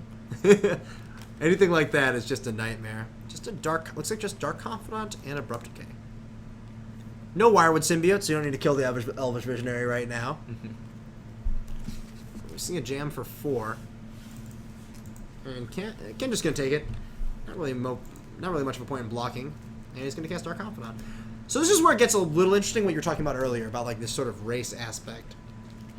I think Ken is hoping to draw like a Nykthos or something, so that he could just do something like, go like, well, There's one. Well, there's I mean, a that's Nykthos. +1 mana. Once he plays the Azuri. Yes. Because he can go... No, use the cavern. Use the cavern. It's useless. Oh, man. If he uses Nykthos here, it's a little awkward. So if he taps Forest, Cavern of Souls, plays Azuri, he can go activate Azuri Overrun this turn and Wait. attack for... Yeah, with how many guys on tap still? 2. 3? 2? Just 2. So attack for 4. Or 8, rather. Attack for 8. Hit for 7 if he blocks with Confidant, which he probably shouldn't. Here's Azuri. Okay. But now, because Ken is tapped this way, he can only overrun. He can only attack with one guy if he decides to overrun. So it's a little rough. We'll see what he decides to do here. Like, Just tap the cavern for colorless for Nykthos activation. I don't get it. I think it's just a small misplay on Ken's part. Like, this way, like, I mean, it's especially awkward now because he has to tap all 3 Llanowar Elves if he wants to activate the Azuri. I think right now he's just deciding if he even wants to do it. Yeah, maybe just you just don't even overrun. Like, you're happy to trade for a Confidant. Yeah. It's also kind of Or you rough. and you can just regenerate. I think Ken also not tapping the cavern is additionally bad. Oh, that's a... You should at least tap a couple. You definitely want to tap the cavern because you want to leave up as much green mana as possible. Right. Alright, so Dan's got a Terminate in his hand and Abrupt Decay. Terminate's nice. Yeah. We'll see what he decides to do here. Terminate drawing from his normal draw step.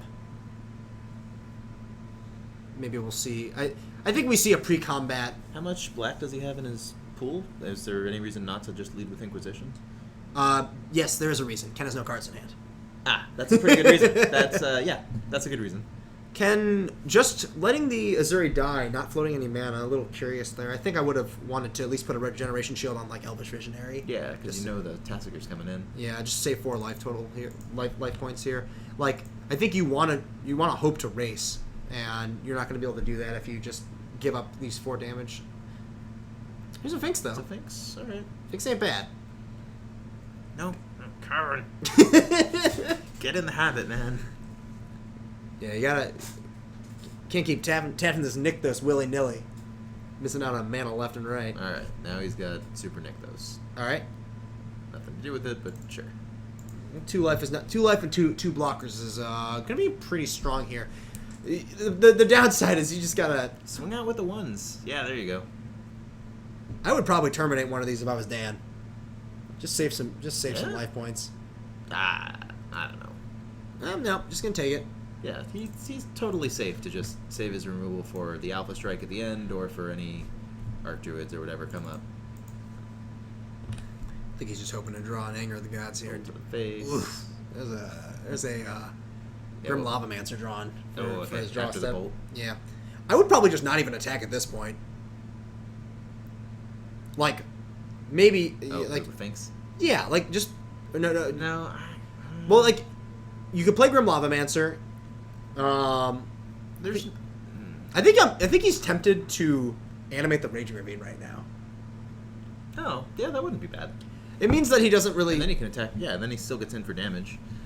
And slowly gets down that kitchen finks. I think that's pretty aggressive, though. I think that, like, sort of leaves you open to... I guess it leaves you open to a top deck Crater Hoof. I was going to say, yeah, Elf is at Crater Hoof mana. Yeah, Nykthos is 6 mana right now, 7, 8. Yeah, so Crater Hoof is certainly lethal. Terminate does not save him from that. Super, super, super lethal. Yeah. Yeah, I don't think... I think it's tempting to just play Grim Lavamancer and pass here. Like, sure, you're beating down, but you don't need to be in a hurry. You kind of do. Why? Because Confidant's online, and Ken can always draw more kitchen finks. He can always get that Crater Hoof. He can always get that cord, which might even get to that Crater Hoof at this point. I think because you have an abundance of removal, it's tempting to just make sure you maximize your life total in the face of the Dark Confidant. Like, you want to keep drawing your cards, and you can clear away this board. Ken's only drawing 1 card a turn unless he hits something like Collected Company. Like, you can beat most of his draw steps. Did Ken block, or did... No. Yeah, he blocked. Yeah. Oh, okay. He definitely blocked. There we go. Counter. It's like he gained life, so I'd imagine he did.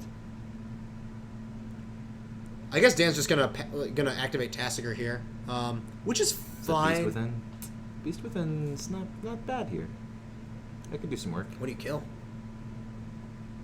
That's a good question. Lavamancer? Probably Lavamancer. I think it's got to be Lavamancer. That's going to start just blowing through the elves. Oh yeah. Gives him another attacker that's bigger than Kitchen Finks now, which is sad. Oh but- yeah. Ryland7607, thank you for following. Appreciate it as always. I think my reasoning. I have a tough time playing Jund at in general because a lot of times I just want to be more controlling than they are. So a lot of my experience is I want to sit back because I think I have the end game locked up. But there are a lot of draws in this elf deck, as you're aware of, that like just make it so that you can't sit there. Yeah, one good Collected Company and You just die. you're on the back pedal. Yeah, we're way on the back foot, and like you no longer have any chance of racing. We'll see what he's got here. We'll see if Dan decides to do anything with these attack. Might be time to get rid of the Confidant. It Just would- trade that with the Finks. I'm pretty tempted to do it. He's got a handful of stuff to play. He's got mana for the Raging Ravine. I want to just make that Nykthos worse. Yeah. Like you can block with that and then just take 4. Mm-hmm. Like this. Oh, we can also activate Tasker now. Yeah.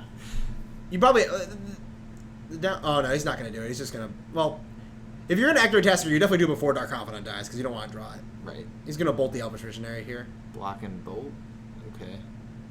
Maybe he's just bolting his own Dark Just Confidant. change his mind. Oh, sure. There you go. All right, Gotta watch out for Nykthos. that insta lifelink. Make 6. Nykthos for 6, Cord for 3. No. Beast Within. Just Beast Within. Grim Lavamancer. Which I knew, because I knew that was in his hand. Alright. Ken wisely waiting till after blocks. He's not losing an elf for no reason. Yeah.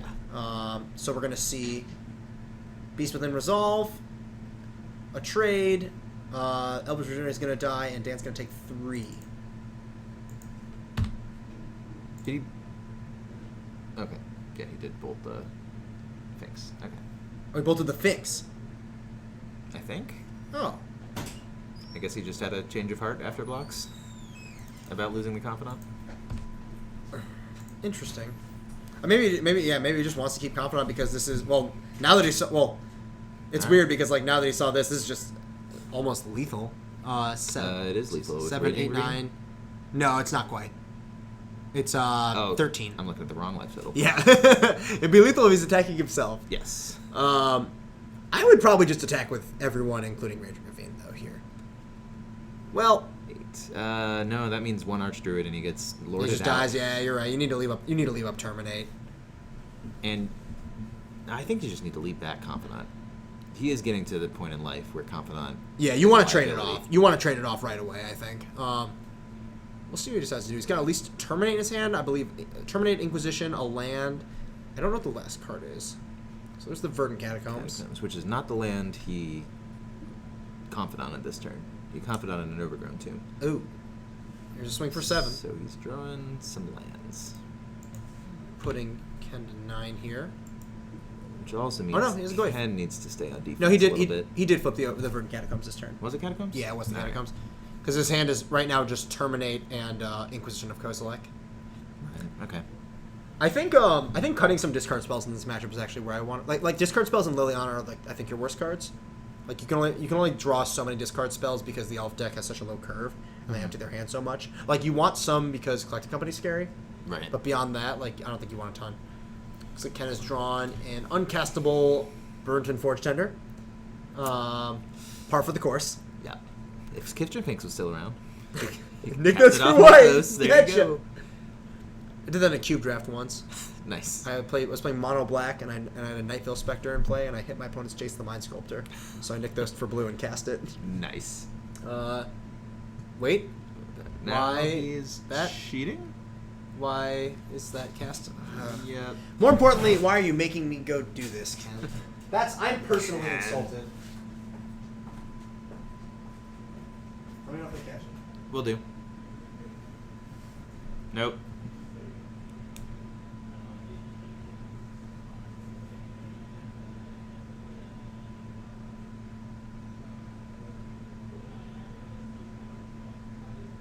Fixed.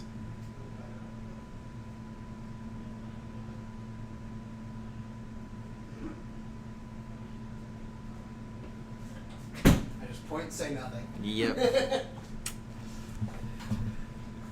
But hey, now Dan has a target for Inquisition, of course. Hey, there you go. Alright, see if Dan's been fetching. Tasker activation. Tassigerin. Flip 2 lands. 2 lands. So Is it gonna be Bolt, all right. Lavamancer, or Decay? Which is your favorite removal?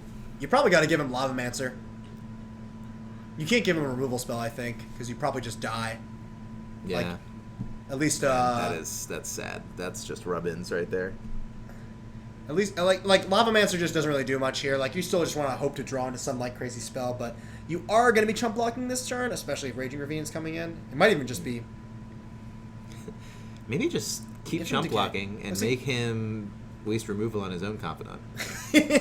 Maybe he flips... Just stick it out 3 turns. Maybe he flips Apex Predator here. Nope. Take 2. Alright, and that's another card he won't be playing. It'd be great if he had a Liliana to discard it. Ah, yeah, true. I wonder if he has another... Just keep enough dorks back to chump block and let Confidant do the work for you. Do you think Dan has a card that kills him here? Like in his deck? A card that kills Ken? No, the card that kills Dan, like from Dark Confidant. Oh. Like, do you think there's another Tasker in his deck or something? He might? It's like... Yeah, the only one shot would be another Tasker. Like another which- Tasker. Which I'm kind of doubtful. But, I Right. mean, it could easily happen in 2 turns. I think we'll know if it's in his deck based on whether or not Dan casts the Kitchen Fix in his hand. Oh, he's got a Kitchen Finks? Yeah. Oh, he's fine. If he's got another in his deck, you gotta play that Fix. Don't lose to nothing. Yeah. All right, we're swinging out. There you go. Make Ken take care of it. So Ken Or just take it. Never mind, he's a 9. and die. I mean, take Confidant damage. Oh, okay. I'm, No, still, I'm still on this terrible Confidant. No, line. I think Ignore I think me. no matter what, you're leaving you're not blocking Confidant. I think you would just block Goyf. I mean, you have to block 2 things, right? Yeah. Yeah, you have to block just... Triple block that beast. Chump Goy. Seems aggressive. Yeah. Yeah, let's just block the 2 biggest idiots. Yeah, and take 5. And then... You go to well, 4. And then you've still got 2 non-lethal attackers. But this is not looking good for elves. No, it is not. Especially Even collected companies, not going to buy much time. yeah. If Dan does not have another Tasker in his deck, I think you see him just kill both these creatures. Okay, I think he's got another Tasker in his deck. Let's not die. Oh, it's just the right thing to play. What if we just played the other? What if we just played the other Dark Confidant? Just go for it. Yeah, living on the edge. Elvish Visionary redraws. Anything I good? mean, Elvish Visionary is a good top deck here. Elvish Visionary is always a good top deck. I love that card. Best card in Legacy. Looks like we've drawn Heritage Druid. Well, All that's not going to be good enough here. And to turn a Kill abrupt it. something. Untap. And he's got 5 attacks. Come on, Ugin the Spirit Dragon. I mean, Ken can still live. Thoughtseize. Don't want to cast Thoughtseize. Ken's not dead unless he's got more removal. No, he's extremely dead. Is he? At this point, yeah. Once you activate the Ravine, it's just lethal. Oh, the Ravine. You're right. I missed the Ravine. Actually, I think without the Ravine, it's also... Yep, without the Ravine, it's also lethal, because the minimum he would take is 5 damage. Sorry. I'm that, losing creatures left and right. that sound effect was me turning my hands sideways with the creatures. Just a quick motion. Yeah. we'll see. Hero Jund for the wins. And that's it. Jund doing work. Jund doing Jund things. Yep. Crush. I don't think anyone is surprised to see Jund do Jund things. If there's one thing that deck always does every whenever you play it, it's the same thing. Junderful. Junderful. It's a Junderful life. It is. It's a Junderful. I used to like really hate Jund. I played so back when Death Art Shaman was legal, I played Jund in a PTQ. Sure. And I was like, all right, I've been like avoiding this deck for so long. My friend had top 8'd, I want to say 3 PTQs in the span of, and like when PTQs were like still a thing. Yeah. And like so in like a small amount of time playing the deck, and he's just like, it's great, and he just like couldn't close. So I at one point I was like, man, I just like really want to win one. I'm gonna play Jund. I'm gonna do it. I'll play this deck. So I sit down round 1, and I was like home for the weekend. I was living in Indiana at the time, so I was back here. Sure. So I sit down round 1, play against like a blue red deck, destroy him. It was great. Like his cards were good, but I just Junded all over him. Just did the Jund things, and I was like, wow, this deck is good. I get to play Deathrite Shaman. This deck's insane. Mm-hmm. Round 2, I play against Burn. Crush him. It's like no problem. I had like a couple kitchen finks in my sideboards. He had Nice. the obstinate Bailoff. I was like, this is awesome. Is this what my friend has been doing to people? This is so great. Like because you had Deathrite too, so it's just Who like needs so synergy? good. Who needs lines when just every individual card in your deck is great? Fantastic. All 10 out of 10. Yeah. Next round I play against Pod.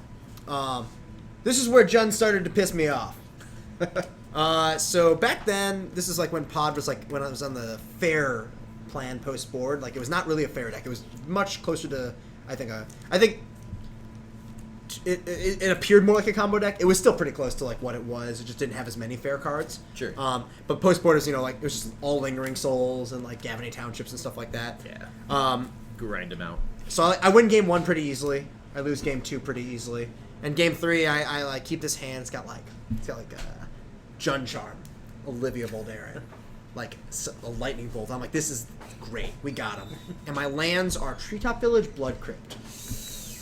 And I'm like, all right, it's fine. We'll get there. I go Treetop go. He goes like, probably turn 1 Deathrite or something. Because if they got Deathrite too. Yeah. Everyone has Deathrite. That's why it was banned. First draw, Treetop Village. I don't like where this is going. Not good. Kill his Deathrite, pass.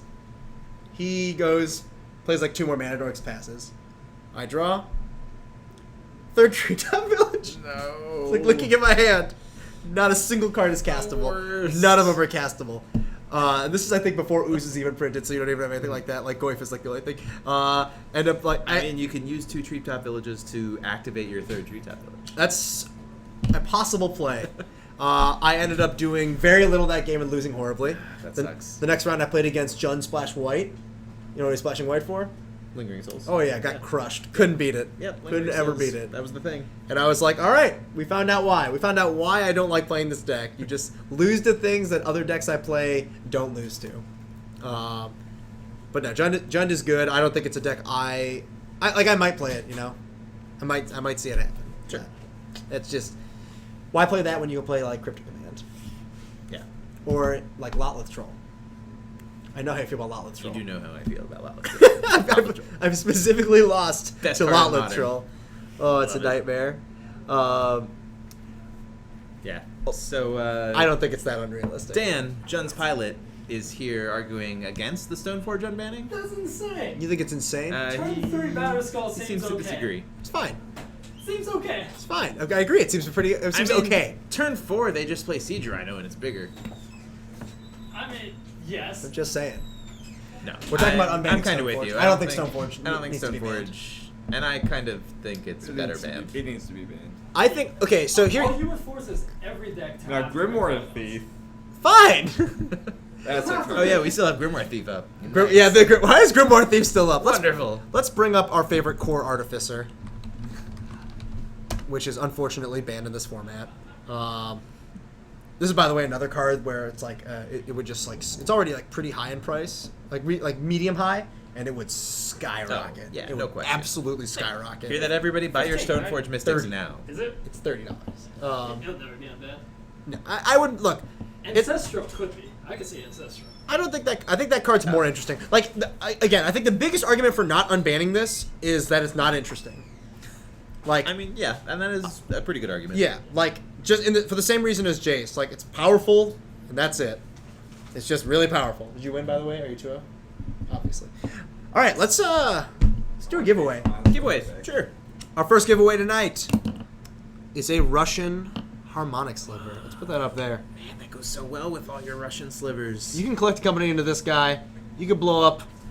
Actually, you could blow up a lot. You could blow up 2 things. There's a lot. If you would- That guy. you could blow up Birthing Pod Blood Moon. in your casual deck. Spreading Seas. You could blow up both Spreading Seas and Aether Vial if you hit 2 slivers.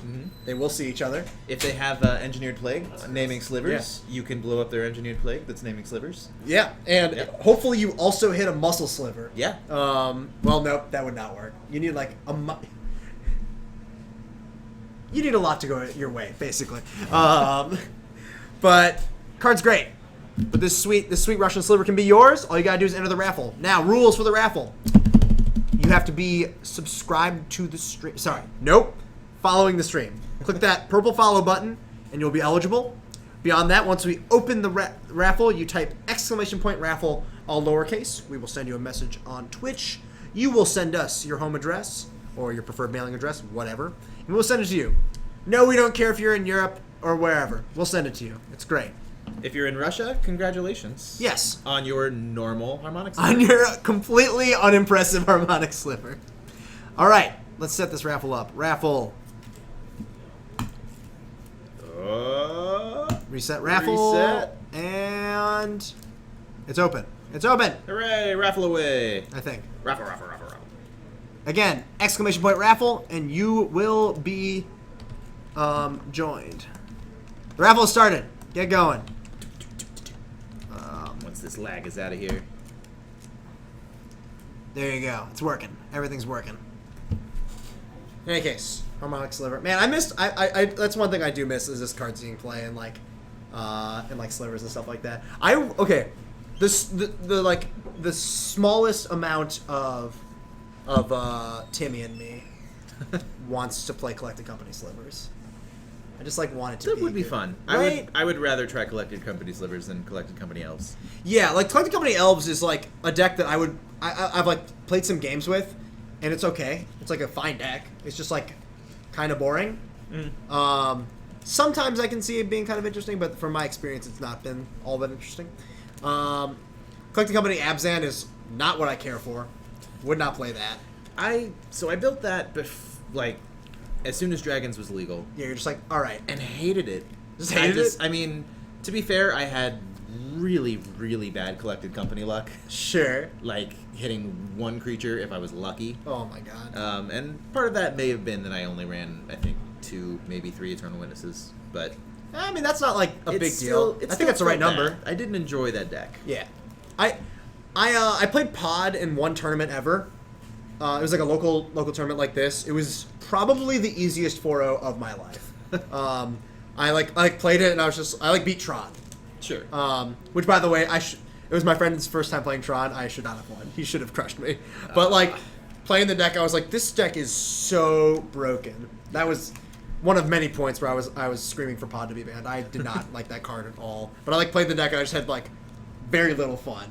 Just like cast Pod, my opponents died every time. Yeah. But yeah, like I think Collected Company is at least quite a bit more interesting. Yeah. And the fact that randomness. it does exactly what they want it to do, which is it goes in more decks. Yeah. Like, Birthing Pod, what did you play? You just played the Pod deck. There were like 2 Pod decks, but really there was 1 Pod deck. Kiki Pod went in and out on popularity and stuff like that. But all right, I think we've given you guys enough time for this raffle, but Raffles. start brewing with Collected Company slivers. Harmonic raffles. Let's count this down. We got 5. To answer a got question 4. from earlier, was Yeah? slivers ever playable in Standard? The answer is not recently. Counter slivers, right? Way back when. Way back when, like Alright. original slivers, the OS. We have a winner. All right. Tempest 753. Congratulations! You win. Which is appropriate because the slivers are originally from Tempest. Tempest. Oh yeah. Oh man. Beautiful. That's when I love it. That's when I started playing Magic. Coming together. You win a harmonic sliver. Oh my god, it's all caps. I messed up. Yeah, but when did you start Don't playing? yell at him. When did you start playing Magic? I started playing in during Mirage, Mirage, yeah. but I was young and foolish Same. with my 100-card green-blue Sea Serpent and Crash of Rhinos deck. Those were the days. That was real Magic. That was real Magic, That was real he said. Magic, kids. This was back when my friends had one of my friends' brothers built him a quote unquote counterspell deck, which was literally like almost every there was no legality because we were children. Right. Um, You play with the cards you own. yes. But he had like 4 counterspell foils. Nice. Something where you pick up 1 island or like discard island and something. Thwart is like pick up 3 islands, I think, or vice versa. Forbid is buyback discard 2. Oh, Foil is anything. Yeah, forbid. Ugh. I'll pull it up. I think foil is just discard an island. 2 islands. Yep. From the bathroom. Thwart is pick up 3 islands. Thwart. Yes. Okay. Yeah. And man, did we never beat this deck ever. It had like 1 Morphling. Just could never win. That was a good time for me. I think I started before Urza Saga came out. So still Sure. in Tempest block. Yeah. There was a guy I used to play with who had an all counterspell deck back in Arena League. Ooh, wow. It was Going real not, deep. It was not fun. It was not a fun deck to play against. I mean, back then there was like what was it? Was it the deck? The original one, the one that was just like all counter spells and Whispers of the Muse. Oh yeah. Yeah, the original control deck basically. Just like started it around then. That's great. Yeah. Let's look up exactly what. I don't think it's discard 2 islands. Yeah, island and a card. Island another. Yeah. Okay. But yeah. At any rate, free counterspells. No, thank you. How about more? Yeah. This is, by the way, synergy with Forbid. You pick up 3 islands, just discard them to Forbid. Yeah. Lock them out. Gross. Man, like, and this deck also had capsize in it. Ugh. All right. So now, interesting thought experiment. Thwart in this standard. Thwart in this. Could it standard. work? Because you're not playing all that many basics usually. I like that it would breathe life into a mono. Like, I think you have to play a mono blue deck in order for Thwart to be good. Pretty much. In a format without shocklands. Yeah. So like, I think it would be real sick in mono blue devotion. Well, not real sick. I think it'd be fine. Like, You picking do up 3 need- islands is a cost. Yeah, you do still need your lands in Mono Blue Devotion. 3 is so many. It's a lot. Like 3 is so many. Foil, on the other hand, I think it'd be obviously good. Yes. Foil is a much better card than Thwart. Let's get Thwart out of here. Thwart stinks. Let's bring up a card that I think is going to be sweet and modern. Yeah, I mean, Fish loves it. Dude, this It's card. exactly what Fish wants. This is a real card. I've played some Merfolk in the past, and I think, this is just... We watched Merfolk earlier sort of struggle against Affinity. This card's not that bad against Affinity. Yeah, the 4-mana flash. Pick up a Ravager. Pick up something. Don't Put need something this- in your hand. Vapor Snag that also is, at that point, what, a 4/4 unblockable, lorded up monster creature. Yeah, like it's just so good. I mean, instead of them losing a life, you get a 2/2 Merfolk, aka a 3/3 unblockable Merfolk. Yes. I think this card's just going to be pretty awesome. I would say it's going to make waves. Wish I could just bounce you. Won't be good enough. Gross. Pro blue. I'm pile driver. Anybody But- have a graveyard I can borrow to Murderous Cutlass Fool? But this card's sweet. I like it. I do like it. I don't know if it's better than Tidebinder. I would try it. Like, Tidebinder is very, very good. But the fact that this is like has applications against twins. Exactly. I like it more than Tidebinder. Instant speed, obviously, is amazing. And the fact that it does hit non-red green. Man, I got a D plus on that. Good. D plus is generous. Comrade Squawks, you are correct. Clear F minus. D minus. I failed. I'm sorry.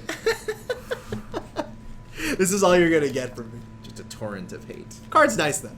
I think this is one of the few, like, I don't think a ton of Origins cards are really going to be too impactful in Modern. Like, the most likely, like, this is the most obvious card that's going to be good in Modern. Yeah, because this is obviously slots exactly into a specific deck. Yeah, you know exactly where it goes. I think the more interesting card is probably Days Undoing. Yeah, I am intrigued by that one.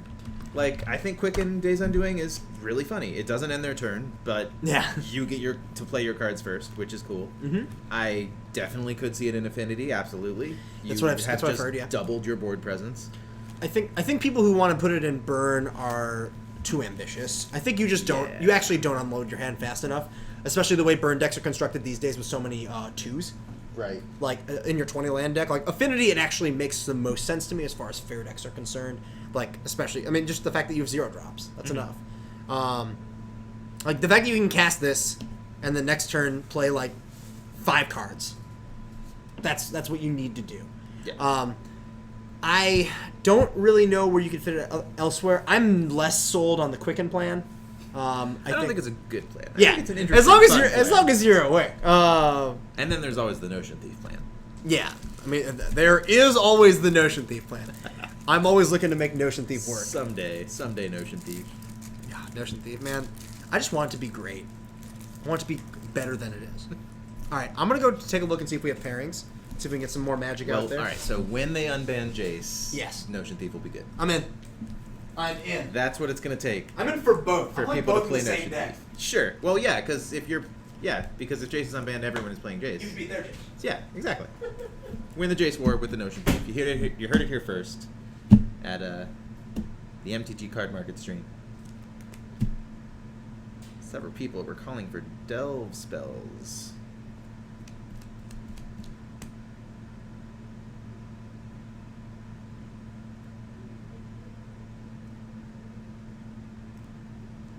Treasure Cruises. Leyline of Anticipation. I don't know. You would need multiple reasons to run that Leyline, not just Days Undoing. Not that I don't love Leylines. Leylines is my go-to hilariously bad legacy deck, which gets better with the Nyx thing, the White Mythic in Origins. But keep it a secret. Shh. None of the legacy players on this stream are supposed to know that I'm playing Leylines until turn 0 of our match.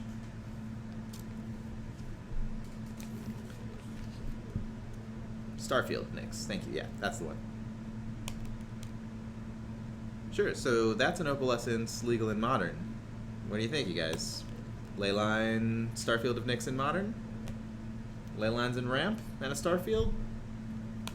You don't have your Sarah Sanctum, but you've got, I don't know, Nykthos?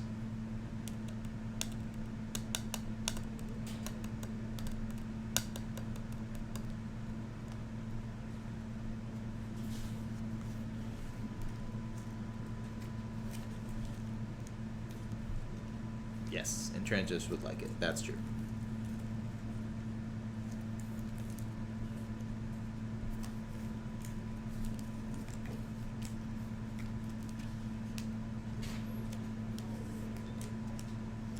Yeah, I think it's better than Sigil of Thrones.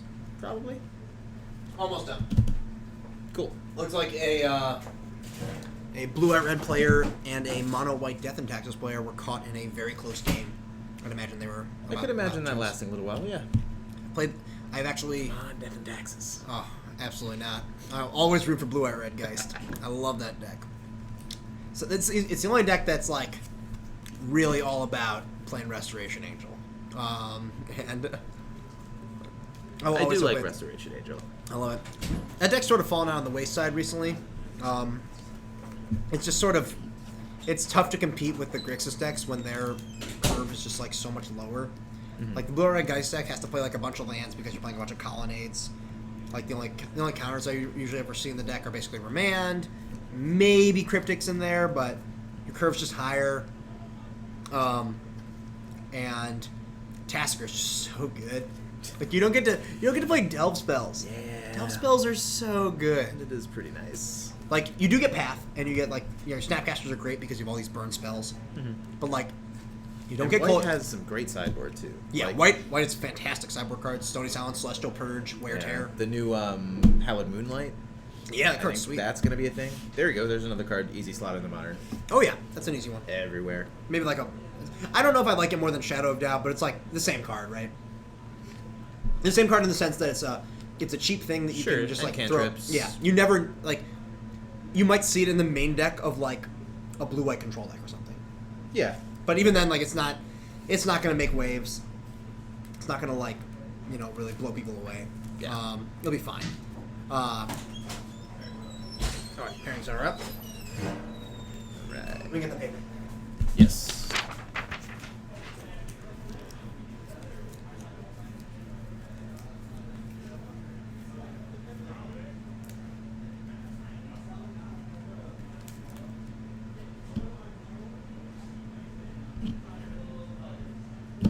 Sterling, we're still talking about the Starfield? I do like the Starfield.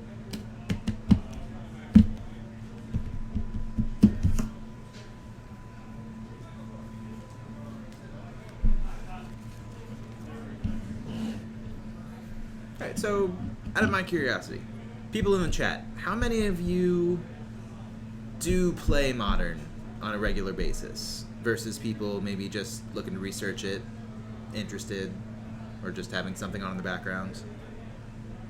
Do you guys play a lot of Modern, and if so, what do you play? Go.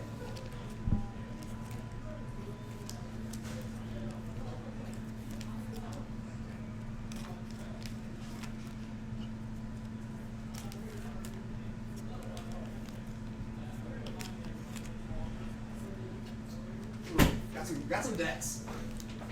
We got some decks. Nice. Decks are fun. We got the Rock. Oh, yes. I wanted to see The Rock. Yep. This is great. Versus Mono Black. Oh, okay. This is going to be cool. I like both of these. Both of these are something you don't see as much. No, definitely not. Are they both, what are they, 2-1? 3-0? 1-1. 1-1? Oh, because We're we're round round three. 3. That makes sense. One of them Um, is going to be 2-1. All right, let me just reset literally everything. Story of my life right here. Oh, goodness. Right player name, Sam Ives. Sam, when I saw Sam in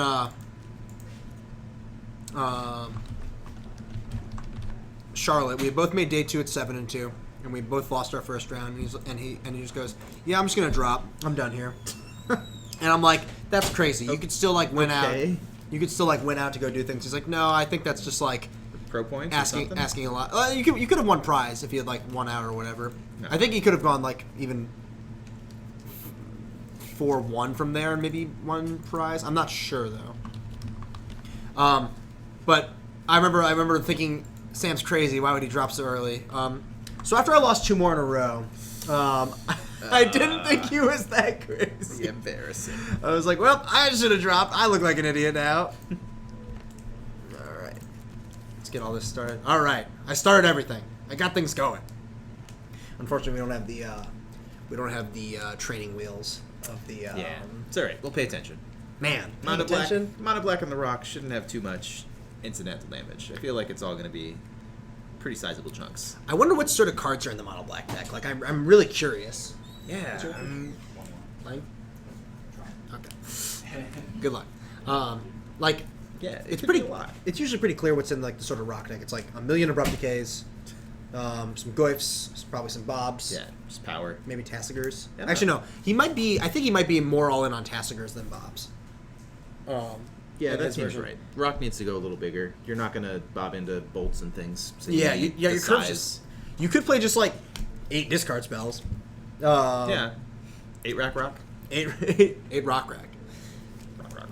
We'll see what's going on here. Yeah, Mono Black, I don't know. Mono Black could be discard. It could be more devotion like style. devotion, which would be cool. There's a Grey Merchant. I've really wanted to do a Mono Black. Oh, nice. I wanted to do a Mono Black devotion with Obliterators and Demigods. Demigods. Your curve is already sounding pretty high. I know. Well, it's Mono Black devotion. You've got the kill spell in the discard to stall out the game a little bit. Sure.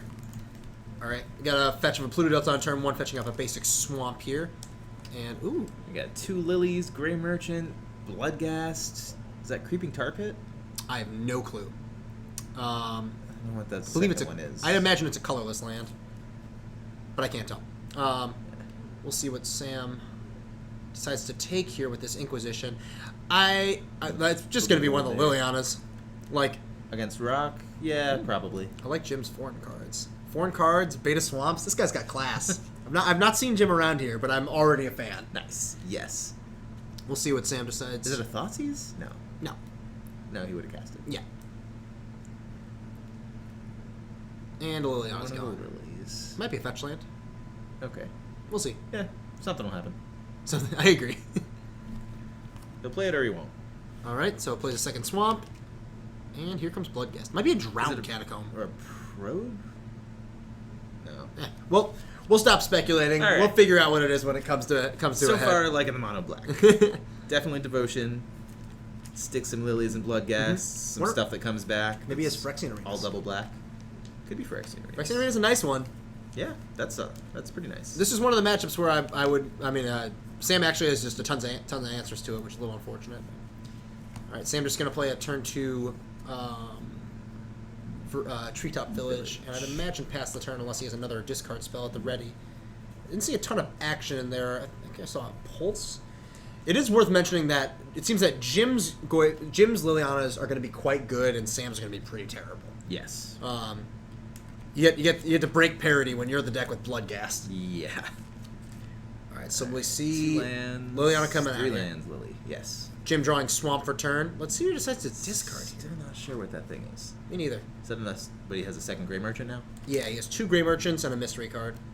Alright. Sam 2 has mana away from Grey Merchants. at least quite a few lands. I think he's going to discard one of the Losing merchants. one. That makes sense. He's 2 lands away from casting it. Mm-hmm. Yeah, Sam going to discard. He's choosing between Wooded Foothills and another Treetop Village. He's going to discard. Ooh. Obliterator. Didn't know that was in his deck. That is not the deck I expected to So be playing the Obliterator. Obliterator Rock, man. I mean, I love it. I want that card. Get in there. That's one I was really hoping was going to be in the last Modern Masters, but they reprinted Bob instead, and it made me a little sad. Yeah. Bob's still good. It's still good.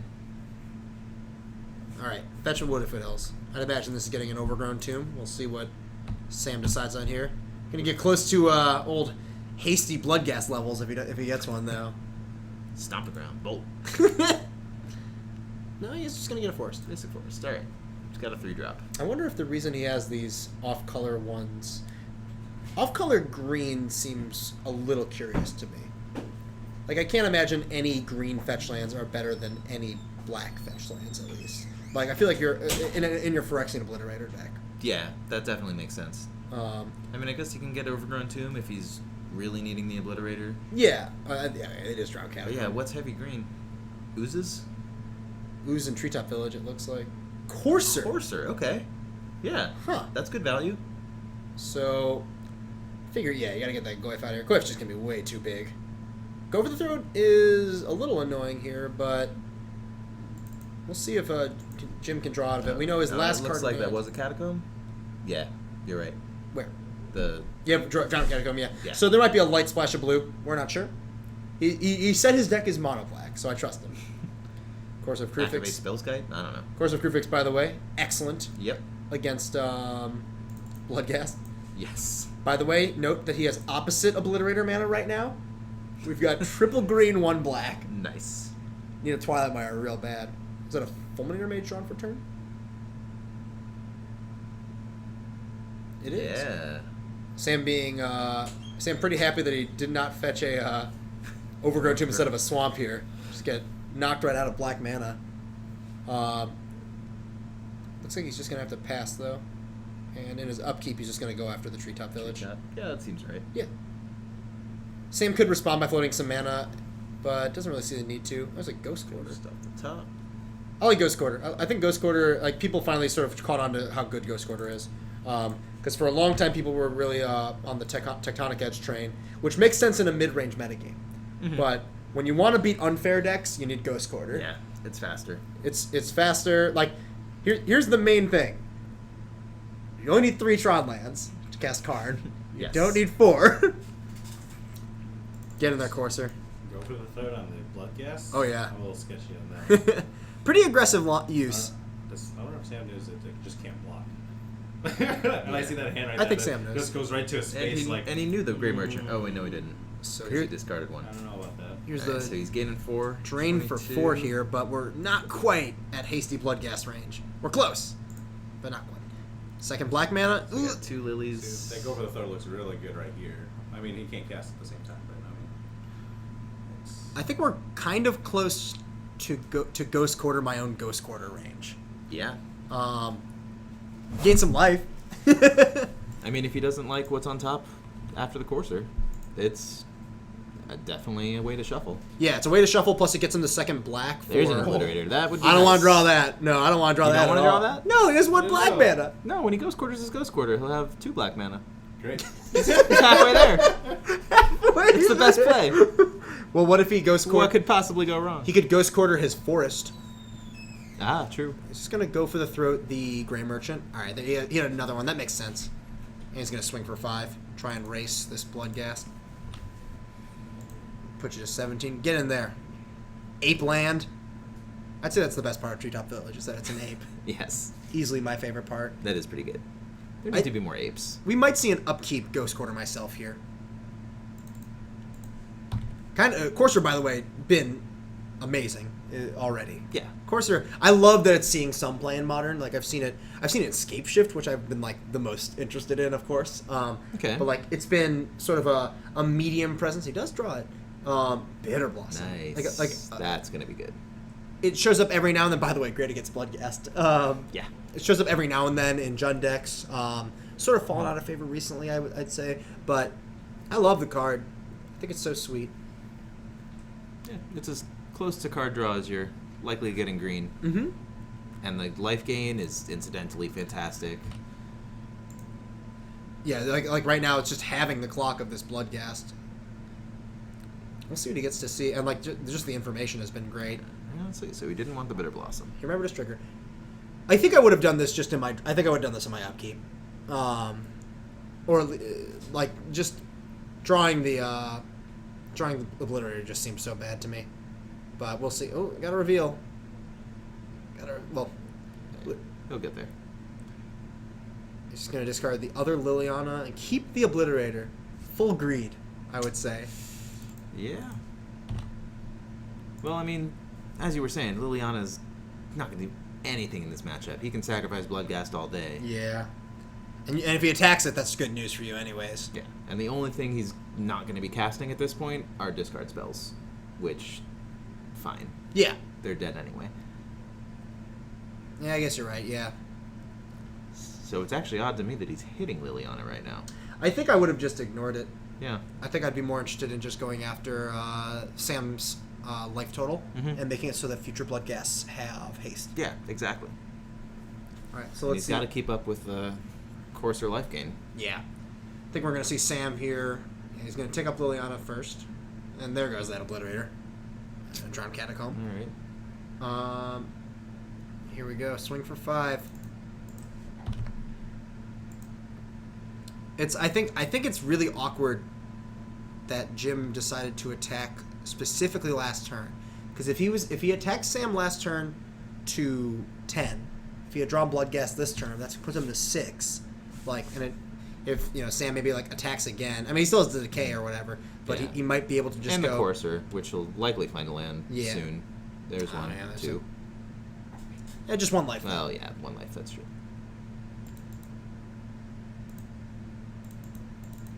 Thoughtseize on top. Don't think you want that.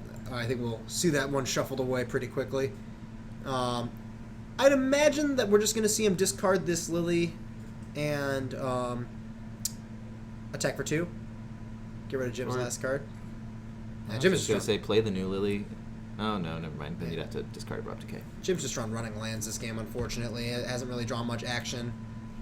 Honestly, outside of his opening hand. He's drawn, like, what? He drew the Fulminator Mage. He drew... the spells... He drew Fulminator Mage, Inquisition, and the second Grey Merchant. And Yeah. then everything else was a land. And is already... He kept, like, 3 lands. Alright. So we'll see... we will see the Rock take that game. Pretty interesting take on the Rock for Sam. Between the, like... Bitter Blossom and Obliterators, and the never having 4 black mana. Yeah, that was odd choices, but I like all the cards. I mean, Just needs to tighten the plays. Sam definitely had the opportunity at one point. I think like he had like one big opportunity to actually get an Overgrown Tomb. Like maybe he drew 2 fetch lands. Like he was, and if he had turned one of them into a Overgrown Tomb instead of a basic, if he had turned the forest into an Overgrown Tomb, which I think was the big one. Yeah. Then he would have easily been able to. He would have at the very end been able to cast Obliterator. I think in general, no, Basic Forest is like one of the worst cards in the deck, especially since you're already like locked into playing In a like. deck that's trying to get to quadruple black, Yeah. yes. I can't. I have to imagine that he's playing like a bunch of Twilight Mires in this deck. I assume he just needs the 1 forest for Blood Moon, Yeah. but I still don't know why he fetched it, yeah. No, I don't know either. I'm wondering. I don't know if Sam may or may not have. This is like so. Like everyone here is like approximately college aged.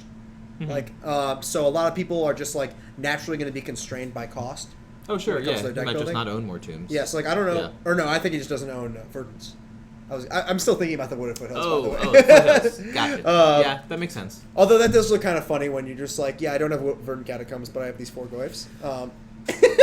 So which camp are you in? Because I am in the camp that desperately wants them to reprint the enemy fetches in Zendikar here. I don't mind. I will be very sad if they don't. Doesn't really affect me. Yeah. I like doesn't like make me feel one way or another. Like I have, at least as far as ownership, like I've owned. I had all the Zendikar ones, and I traded almost all of them away for when I built my cube. Sure. But I just I think I saw Bitter Blossom in Jim's deck as well. I think he's fleshing. Yeah, there's It's at least a good. couple. I think that it would be fine. I think, if anything, I wish they would just ban all the fetch lands in all formats. I think fetch lands were like a huge mistake. Alright. But that's one man's opinion. I'm the guy saying to unban Stoneforge and Jace, so don't listen to me. I wouldn't mind terribly if they got rid of fetch lands. No, I think fetch lands stink. At least in modern. Hashtag fetch lands suck. Always and forever. They're very good, but yeah, if they were banned tomorrow, I wouldn't necessarily miss them. Man, like there wouldn't like if you banned them in all formats too, then you like wouldn't have to worry about banning Brainstorm anymore either. Yeah, exactly. Brainstorm becomes fair. Goyf becomes at least a little more fair. Yeah, Goyf gets worse. Tasker gets worse. Yeah, all the delve stuff is Even knocked down a peg. Dig Through Time gets worse. Mhm. But yeah, screw them. Get the fetch lands out. Yeah. Um, No more of this splashing for a 4th color kind of thing. There are like a lot of like high profile pros who have like been advocating for like the banning of fetch lands for a long time, but it's just like think of like the marketing suicide that is. Yeah. Like on WotC's end, like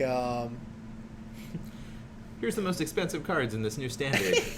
We're gonna ban them. yeah, we just reprinted these cards so that they're sweet, so that we have like more fetch lands in modern, and we want you to buy them. They're like sort of the marquee land. But then they could unban Ban. Deathrite.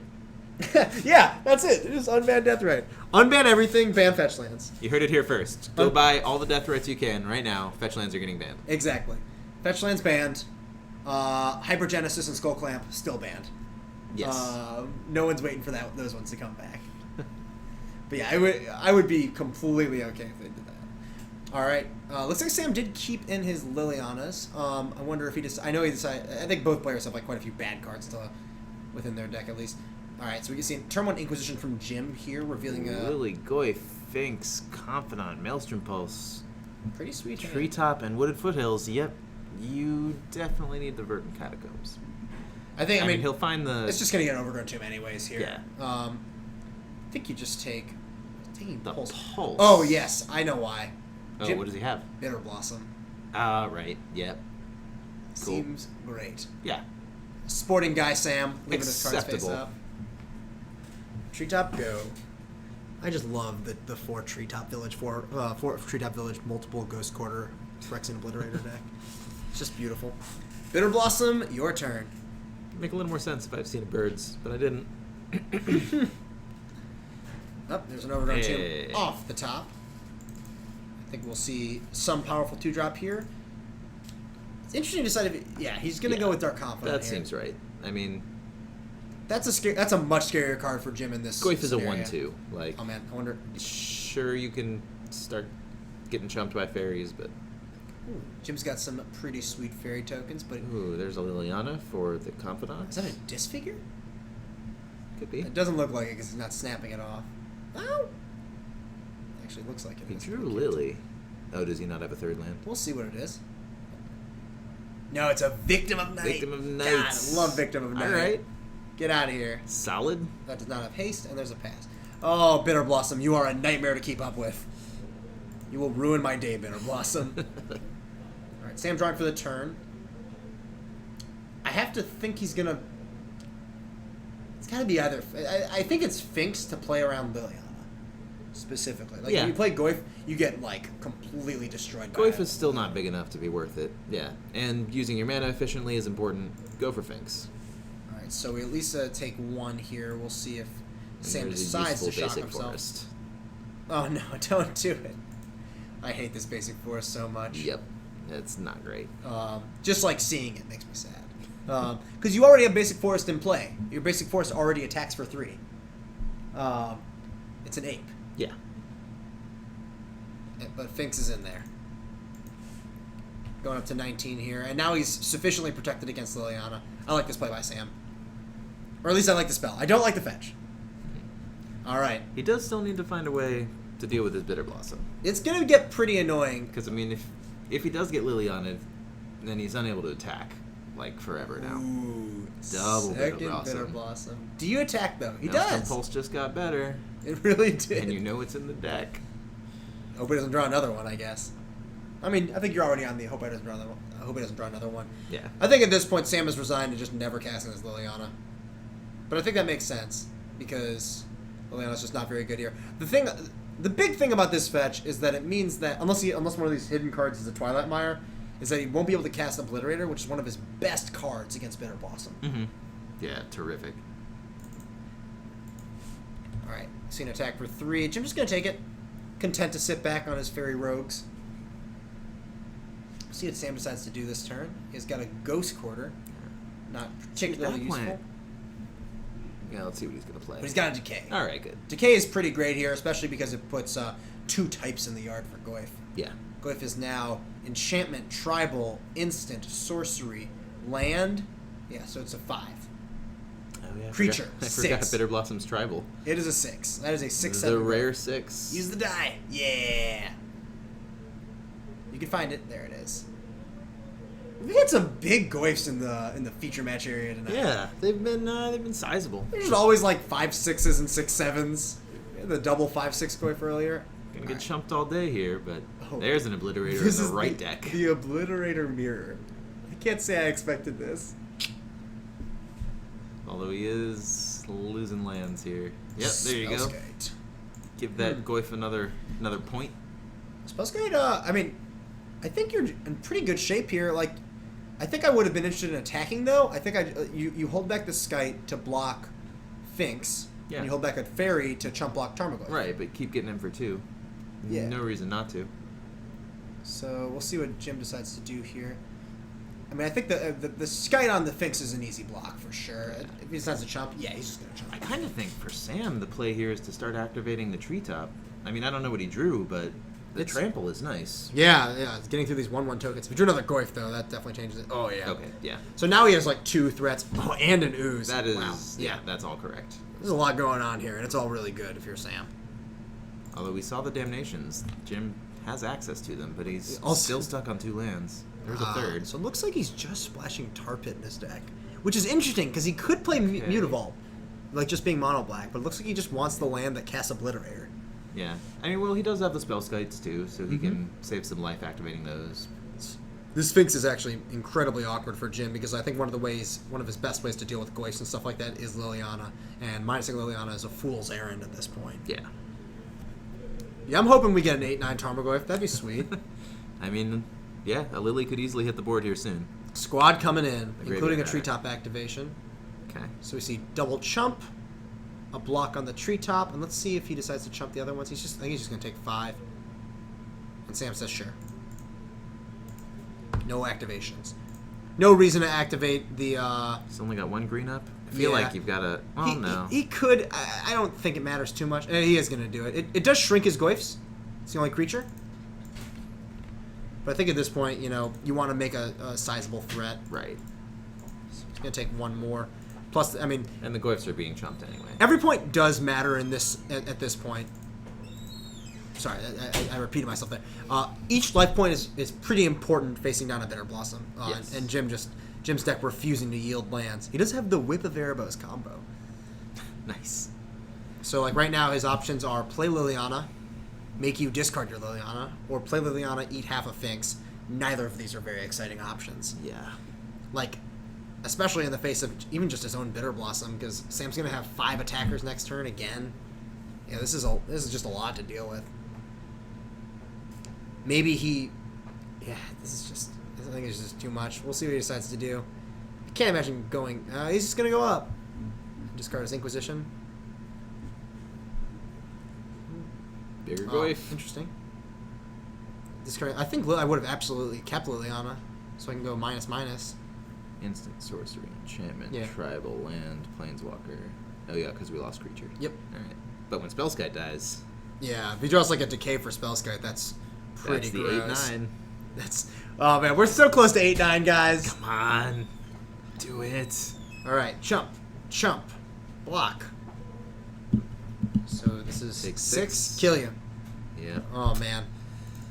Sorry, Mono Black. You Rock look just cool. doing it. This is what happens, you know, you have the same deck, but one is Goyf.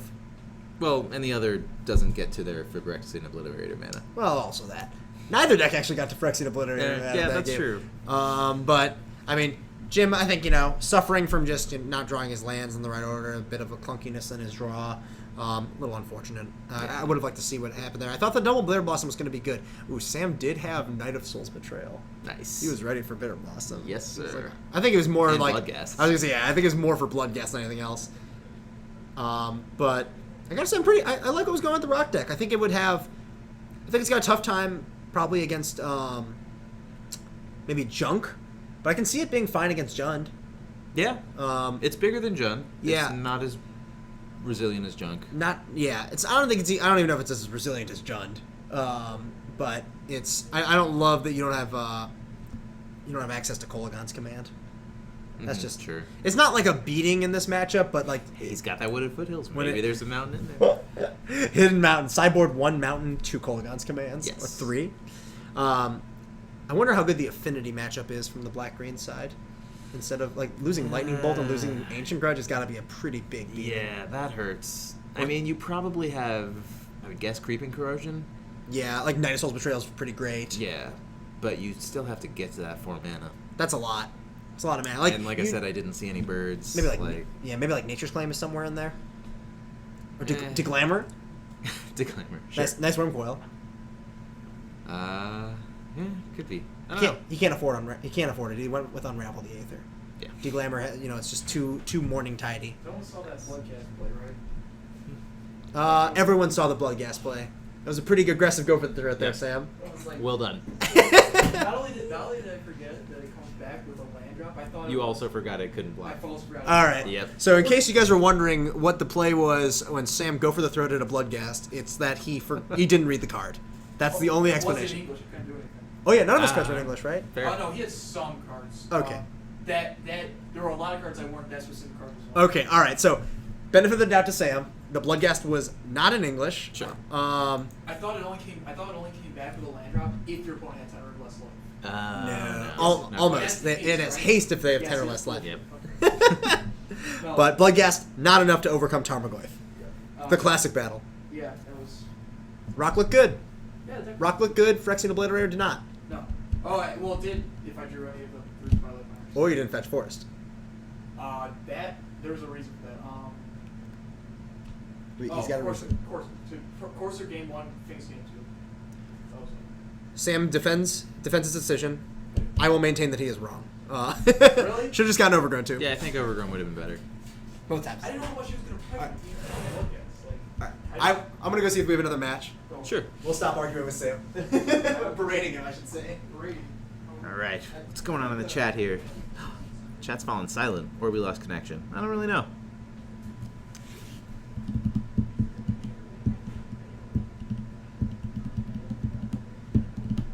Yeah, 8-9 Tarmogoyf. Would have been pretty fun. Someday. Someday, guys.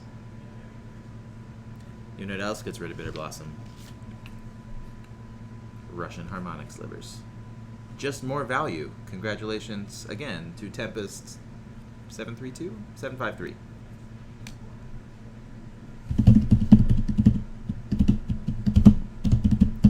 Alright, well, so when and if the fourth round comes up, let's see, do you guys have anything you really want to see? We just saw the mono black.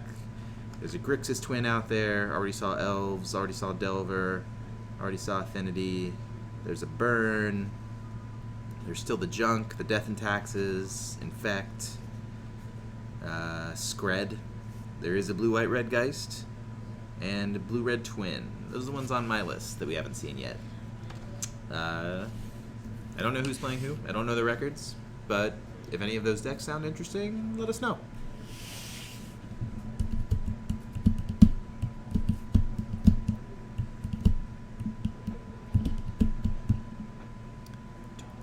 Sup, Winfrey? Oh, the Erebus deck. I like Erebos. I almost want to just jam Erebos in Standard, shut down all the Siege Rhinos and Seekers of the Way. Death and Taxes versus Burn. If that's a matchup, yeah, we've got to put that on.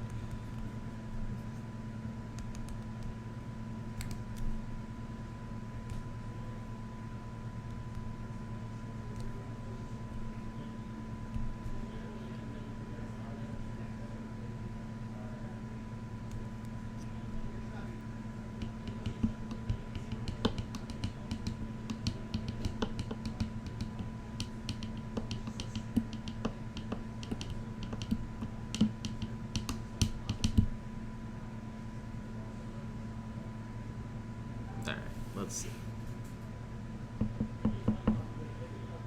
Alright, random quiz time. First set to feature foils. Without Googling, if you're willing.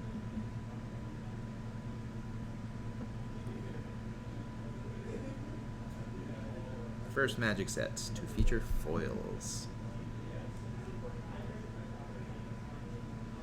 The prize for the correct answer is Mad Props. It's not masks.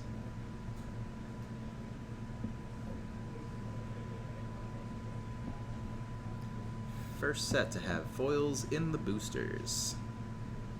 Urza's Legacy, Ancillary Side Project. Gets the correct answer there. Okay, here's a tough one. There are only 2 cards in Alpha that, if they were reprinted today, their text box would say the exact same things that they say today, not including the basic lands here. Can you name either of the 2 cards from Alpha that, if reprinted in Standard today, would have identical text boxes? In English. All the wording would be the same.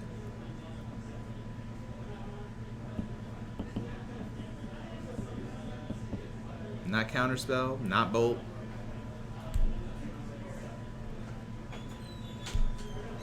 Not Healing Salve.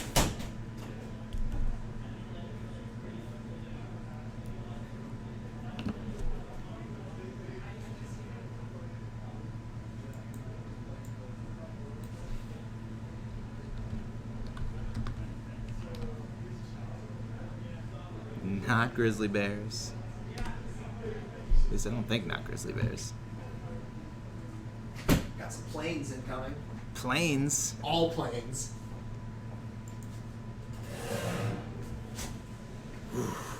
That's why the answer's not legible.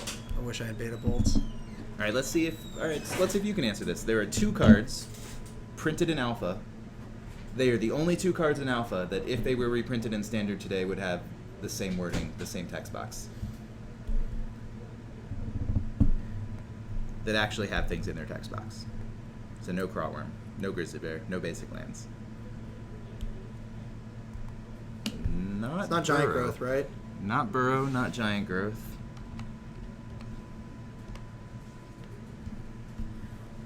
Burrowing? Do the It's definitely not burrowing. Yeah, do the alpha. Enchanted creature gains mountain walk Do is the definitely alpha wrong. printing. Then. Target creature gain. Oh, it's pretty Yeah, close. They hit target, but not quite. Is it wild growth? It's not wild growth. When tapped, probably not even close. Not Llanowar elves. All right. Oh, I give. What are they? Oh, our match is starting. Match starts. All right, I'll let them stew on it a little longer. All right, we're bringing Ken back look just it up because and I go want to see crazy. some basic planes action. All right, mono black. No. Triad Militant. Oh, is this the hate bears? Yeah. Okay, cool. Good. Or People the, did want to see hate bears. The death and taxes. Or, yeah, So it Death and goes. Taxes. Whatever you want to Stream call of Life is one of them. Big Mac 91. Stream of Nice. Life. That's Wow. not even the one I expected you guys to get. But Stream of Life is one of the two. it. Is it? No, the Moxen are all. Yeah, not the Moxies. Moxen, whatever. Oh my god. I gotta do this fast. I gotta do this real fast. Both 1-2? So was Chem 1-1 going into the last round? Yeah. Yeah. They're both 1-2. Oh no, they're both. No, now they're both 1-1. Wait, no. What round are we in? 3? This is... They're both 1-1. That doesn't make No, sense, this does is it? the start of round 4, right? Or No, did this we- is. We're still in the same round. Didn't we just see Mono Black versus Rock? In round 3. Yeah. We're still. This is game 3 of this match. Oh, right. Wait. Yeah. Yes. No. No? Do we I'm mess confused. up? Me too. Maybe we just have the rounds wrong. Oh, no, you're right. Game 3 of round 3. Yes, that makes sense. Okay. Elves All right. versus Death and Taxes. In any case, we got some All right. beatings. Mono, white, death. The other card, believe it or not, is Time Walk. If Time Walk were printed today, it would have the exact same wording. That's awesome. Would never have guessed time walk. Favorite trivia question. That's a good one. All right, so did I miss any text? So we got a Dryad Militant and a Thalia. And Death Ward is off by 1 letter for number 3. Oh man. Got a bunch of mana on the elf side of the table. So, if anything's like Legacy, I'd imagine that the elves player is very favored. But things are different in this form. Yeah, it's not exactly like Legacy. All right, so you see Mike getting in there for 4, and Ken's just gonna take it. He might be at. Oh, he's at 14. Oh, thank God for Ken's thing. I mean, last Wednesday, I did beat Elves with my Great Bears, although Elves did have some lackluster draws in that match. Mm-hmm. But, I mean, I don't know what Mike's playing. I don't know everything in Mike's deck. No, I don't either. It looks like there's. I don't actually have no Mirror clue. What Crusader. yeah, Mirror Crusader is pretty great. Militant It's a and fast clock. Thalia. Yeah, the double striking pro green is very relevant here. We'll see. Ken And does the have a double collected. strike means it even kills the Spellskite. Ken does have a collected company though, so we'll see what happens. All right. 1, 2, 3, 4, 5, 6. It is worth mentioning that collected company is exiled. I don't think it will come up. Well, unless he gets Eternal Witness, and then it will absolutely come up. Yes. I don't want to have to go out there. Please don't take Eternal Witness. We'll see. Hopefully Mike will notice. It's a very important thing. to Nettle play Dryad Sentinel Militant. and Elvish Visionary. All right. So you're going to see a trigger of drawing a card here. Ken, you got to make sure that this is a small thing, but that's something you need to do before the spell resolves.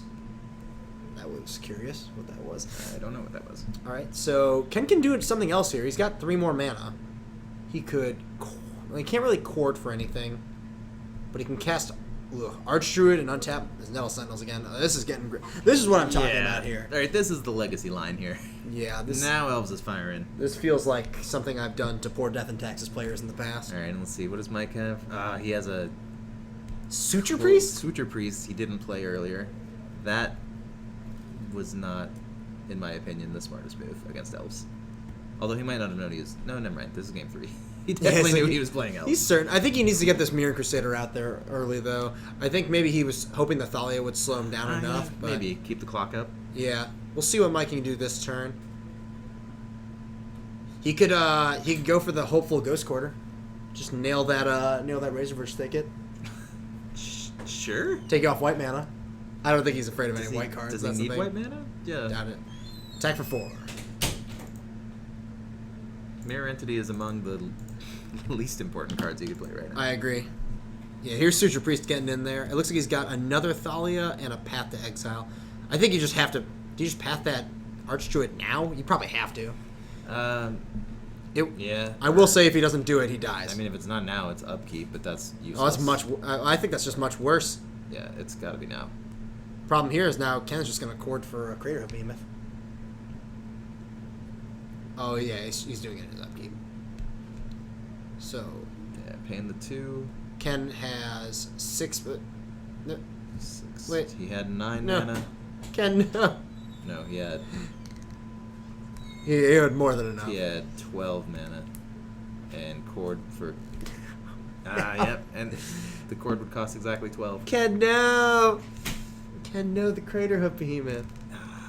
Rough. I will say it's completely possible that there's no cord in his hand. I just missed it, Probably. but I'd prefer that. I prefer that to him just missing the kill. All right, Path gonna resolve here. Go and get a basic. Come on and play tapped here, and then Ken will draw his card for the turn and proceed. That's tapped. Oh my god. Come on, guys. Gotta know how Path to Exile works here. If he can, I'm only gonna go out there if he uses the mana. This is what I would do here. When people wonder why, oh no, there was 2 chords. Oh, he did. Yeah, he had multiple cords. When people wonder why I'm like kind of a stickler for like game state and stuff like that, this is why. Yep. It's not everyone else is. I mean, you're an L1 judge though, right? Yeah. So yeah, this is just. I try to play very tightly He got it. and keep my opponents on it too. No, wait. Why did you untap it? Why did you untap that? What just happened? Untap the land. All right, Heritage Druid floating 2 mana now. 2 green. Untap Ironettle Sentinels. Sure. Is he just gonna go for? I think he's just gonna make a Is he big gonna chord go here. for Crater of the Long Way? Let's see. He goes up to 5, 6, 7, 8. No. He can maybe chord for another Nettle Sentinel. That doesn't gain him any mana. Yeah. Why did he lost a life from the Suture Priest. Archdruid and just plan for next turn. I think he's wondering if he can get a Zuri. Just kill him. No. Can he? It's Close. He's probably not I quite. think most of his stuff's gonna be tapped. He's not gonna have nearly enough to attack. Yeah, like the only thing that will be guaranteed to be untapped is the Nettle Sentinels. Yeah. And even then, like, might need the mana to overrun. Yeah, so I don't think he'll be able to do much in that regard. He still has 2 floating right now. Oh my god, I have to go. No, just. He has 2 floating right now. I'm gonna stop him. All right.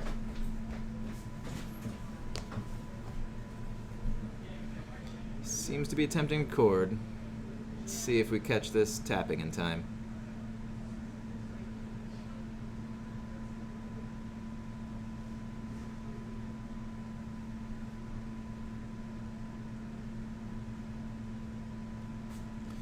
All right, so chording for 3.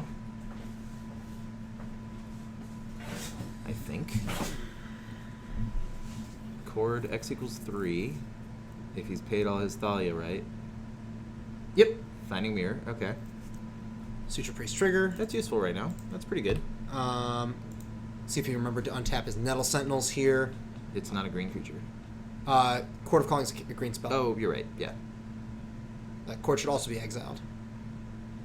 Yeah, he did. Alright. So what he can do here is what? You can attack with 4/4s. Yep, that's it. I'm assuming that But 2's he's not at 8. That 2's not floating anymore, correct? That's correct. He used it. You could hold back 4/4s on defense though. Yeah, Which which would be is good. much more important. And then, like, and also Mirror Entity blocks the Crusader. That's true. I which had not is considered that. Very important. Yeah, this seems And like on defense, you can make them 6/6s. So that's very helpful. I think this is probably the lock for Ken, given that Mike just bricked off on his land again, on his draw. Mike just has 2 lands and a second Thalia in his hand. There's not a lot going on. Plays Plains. Gains a life. Wait, why does he gain a life? Yeah, he Forgot from Super yeah, Priests. he Yeah. corrected himself. He's just like, it's not Corsive Crufix. But this is a really rough spot for Mike. Like, that Mirror Entity is actually... All right, Yeah. we have found a situation, I did not think it existed, where Mirror Entity is better than Azuri. Sure. Okay. I was entirely convinced. on defense. Yeah, in defense against the Mirror Crusader. Yeah. Mirror Entity doing work. Yeah, so if Mike just swings all out, he's swinging with Thalia and Mirror Crusader. I mean, the Thalia attack is a free roll, but I think we're just going to see Ken eat both of his creatures. As long as Ken executes this Just bluffing. correctly, then he should be fine. You just go Yeah. tap everything but Nettle Sentinel to float 3. Okay, I would definitely not tap these Nettle Sentinels. Well, he can't block. Oh, he can just...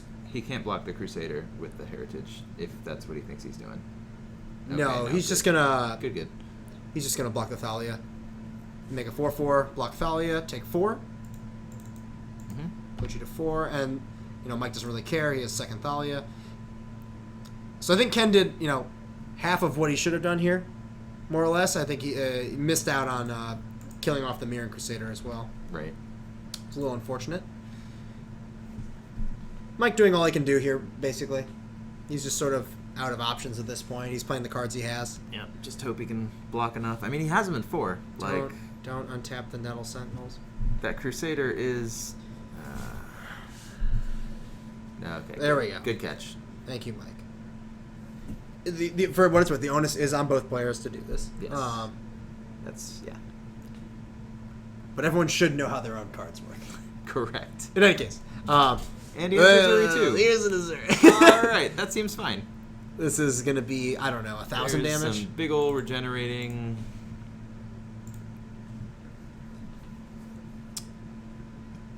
Well, how much mana does he have? He's got He can overrun 7 mana available if he taps like everybody. 1, 2, 3, 4. So he can make them 8. 5/5s? He can make just Mirror Entity and 8/8.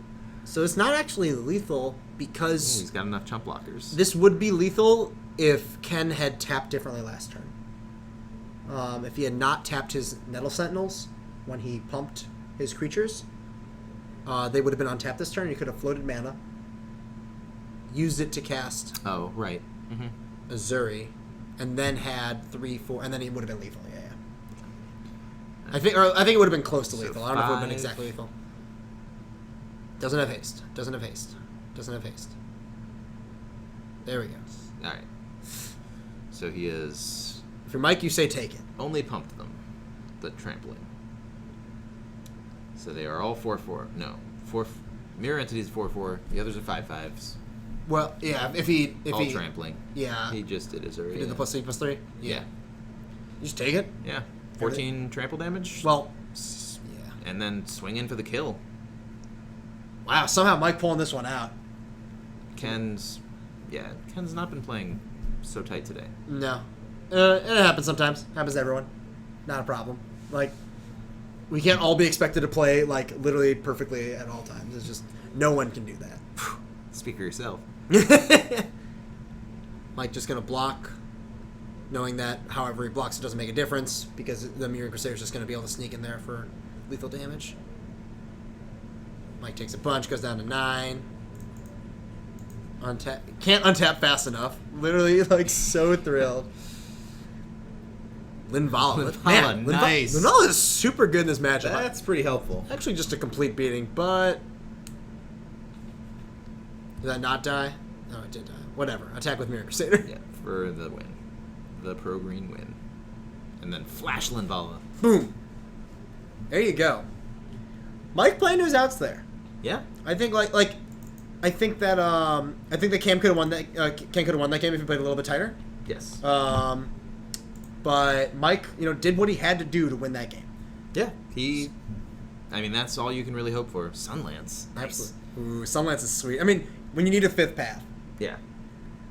We are located in Chicago, currently at MTG Card Market, off of the Belmont Brown and Red Line stops. Belmont and Sheffield or so. Yeah. Lakeview neighborhood. Yeah. It's great. Come on by. Super fun. Play some Magic. We're here all week. Modern every Wednesday. Legacy- Any other format you could want other days. Legacy Thursday, Draft Tuesdays, and we stream all those. Yes. And then, of course, we have FNM. We do not stream FNM, but yeah. I believe there's a Modern PPTQ coming up on the 26th. Oh, yeah. Whatever that Sunday is. I should plug that. That Should be is, fun. I believe, next weekend? I think it's 2 weeks. Or not this weekend, but the weekend after. Yes, that's what I mean. Yeah. Um, not release weekend. Yes. So this weekend is SCG Chicago in quotes, and next weekend we have a Modern PPTQ over here at MTG Card Market, and we'd love it if you guys would come out. I'll probably be here. Can't imagine why I wouldn't be. I want to play Modern. I don't know what I'm going to play, but I'll be here. Me neither. No clue. Maybe Treasure Hunt. Treasure Hunt, like the card. I'm not going to play Treasure Hunt deck. I played that card in Standard once. One of the bigger mistakes I've made. Were you not around for my 56 land deck? I don't want to hear about it. Ah, it's great. I don't need to hear it. It's so fun. I'm already sad just It's thinking bad. about it. It's really bad, It doesn't sound good. but it's funny. What was the funny? Let's look up Treasure Hunt for all of our loyal viewers at home. Oof. Oof. Well, let me tell you how good this card is. The best. Yep, that's the best card. I think I played this in... What did I play this in? Some terrible standard deck. Some truly terrible standard deck. Uh-huh. But I don't know. What was your combo? It was 4 Treasure Hunt and what? No, 3 of this and a Lightning Storm. Because why not? And then out of the board, Lightning Storm becomes Zombie Infestations. Could you not find the 4th Treasure Hunt? I don't want the 4th Treasure Hunt. I want my Treasure Hunt to find Lightning Storms. Mathematically speaking... Not more Treasure Hunts. Mathematically speaking, did you do the math? Is what my question is. I did some math at some point. I don't remember where we were. Actually, no. I don't believe you for a second. I'm 100% convinced you want 4, because then you just draw the 4th one. You just draw into it. You cast Treasure Hunt. Yeah, but then I've got to cast it again at sorcery speed, and Whatever. then maybe again at sorcery speed. You're all in on this. God, this deck can never beat anything in a million years. This deck, It's surprisingly fun. you just sit there and you're like... It used to be better. Now the metagame is a little too fast. Yeah, if people play Burn and anything... Twin are an easy race, but I'm only like a turn or 2 behind. It stinks that you can't play you really can't play anything but lands. Yeah. Like, that's it. You can't play... It's a lot of lands. There's part of me that just wants to jam, like, a Spirit Guide or 2 in there. Just in case. But, like, that's... Mistakes. You just draw it sometimes. Yeah. And it's even worse. Oh, man. So, everyone at home, don't play Nick's deck. He's wrong. You should do it. If you want to have fun and, Oh, yeah, if you want to win, sometimes. don't do it, no. All right. If you want to go 2-2, maybe? Before this round begins, I think we should do our last giveaway. Another giveaway? Oh, man, we're so good, you guys. We have a signed Rise of the Eldrazi, All Is Dust. It is signed by the artist. I don't know if you guys can see it. It's in silver. Jason Felix. Art on this card is amazing. And it's in English. It is in English. It's not in Russian. It is in English. But we are raffling this away. One lucky viewer will get this card. We've explained the raffle before. I'll explain it again. I open the raffle. You guys have to be following the stream. Push this purple follow button. And then you push exclamation point, and then you type exclamation point raffle, and then you will be joined. Oh God, is the raffle still open? I hope it's not open. Close the raffle. Reset. Reset, sure. All right, but we are going to start the raffle in a second. Once again, raffling off this sweet All Is Dust. We will message you if you have won. Perfect for your affinity deck. It's perfect for your affinity deck. It's perfect for when your opponent plays a lot of cards that you want to kill in general. Yep. Um, Against Burn, it'll take out the Eidolon. Yeah. It'll take out Goblin Guides. you can't afford Ugin. It's pretty good in Tron. Yep. All right, we're gonna start the raffle now. All right, get in there! Exclamation point raffle. That's all you need to do. That's all you need to do. This is no work at all for an All Is Dust. Raffle. You join the waffle, Raffle, and raffle, once you're in the waffle, we will pick one of the waffle winners. And Look at all these people. just want to thank you guys. I want to take a moment to thank everyone for tuning in tonight. I know we've had a bit of inconsistency with going on with the stream. We're gonna sorting that out, trying to get some consistent, everything consistent, going forward. I don't know. I myself haven't been around in a while, and I started my job. That's why. Yay, jobs. Yeah, I have a job now, guys. I make money, although not this month.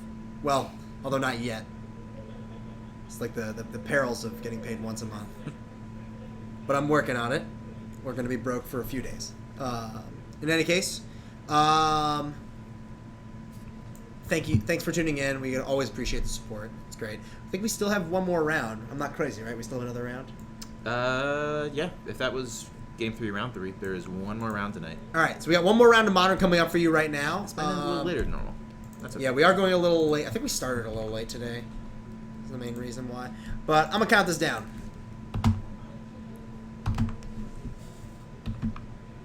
Great. Demir Overlord, I'm really glad that you had a good time. What were you playing? Tell us what you were playing. All right. Drawing the winner. Boom. TX Ikedas. You are the winner of this All Is Dust. Well done.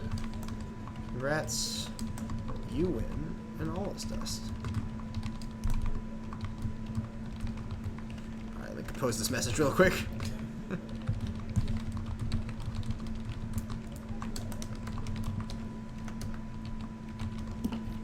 Left the rest of chat in the dust. I'm sorry.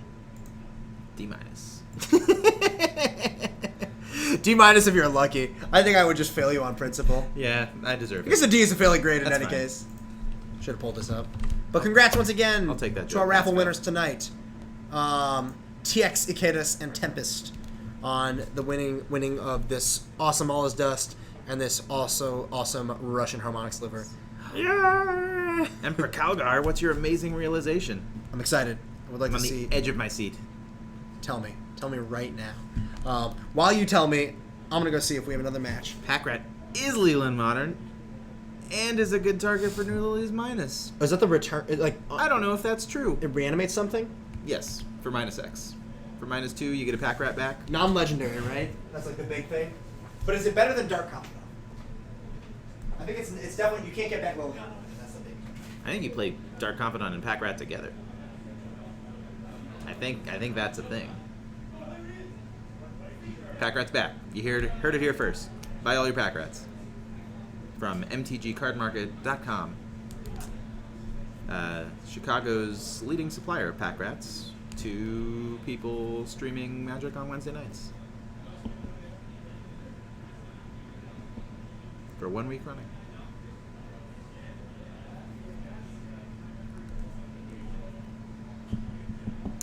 Let's see. Any other good trivia? What was the most recent card to receive errata prior to its release? There have only been 2 cards in the last 15 or so years that have had errata prior to their release. Can you name the most recent one? Maybe not 15 years. Maybe like 11 years.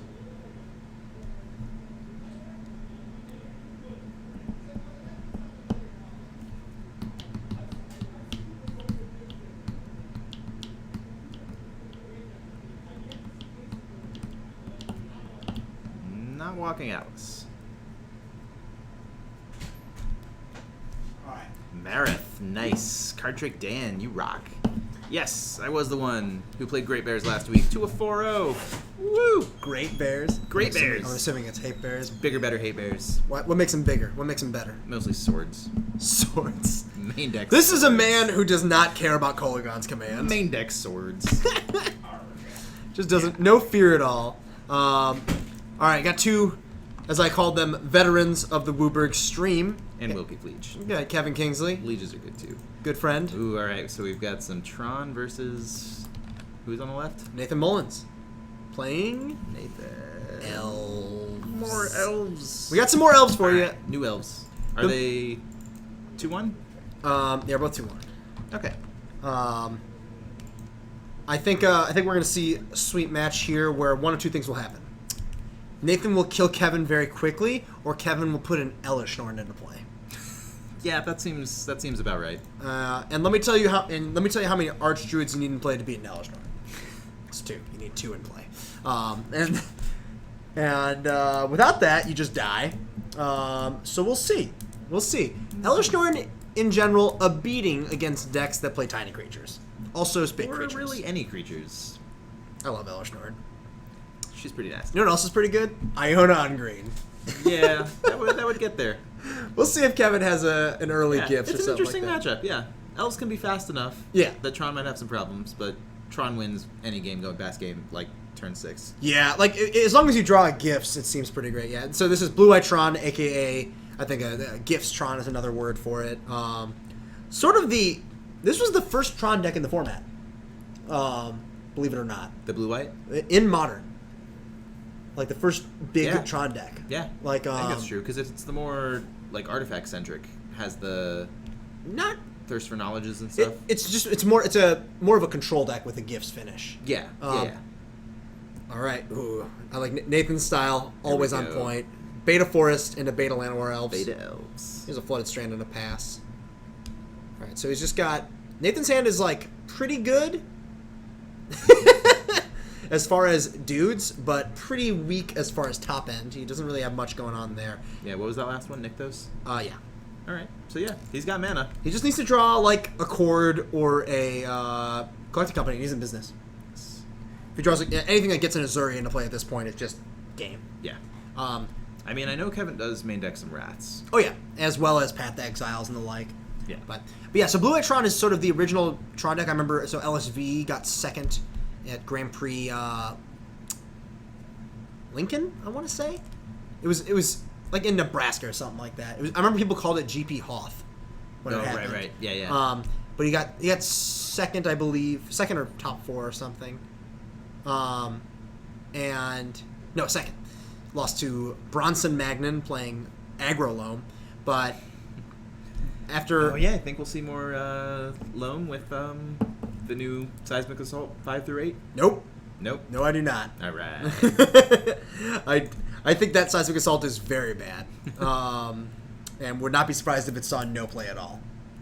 But I was thinking it might be like a one of in burn or burn boards.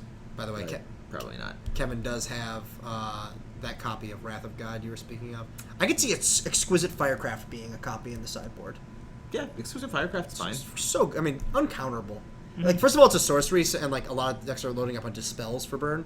So like even if they do have a counter, they might not be able to hit it. Yeah. But it's pretty great. Things are looking rough right now for Nathan. He's Ooh, struggling. Reclamation Sage. That's not bad though. It's pretty bad. I mean, right now. I think it will continue But to be bad. Nah, I'd like to have that against Tron. I disagree. I'll tell you why. All right. The artifacts in the Tron deck don't matter. Oblivion Stone and They're not in this deck.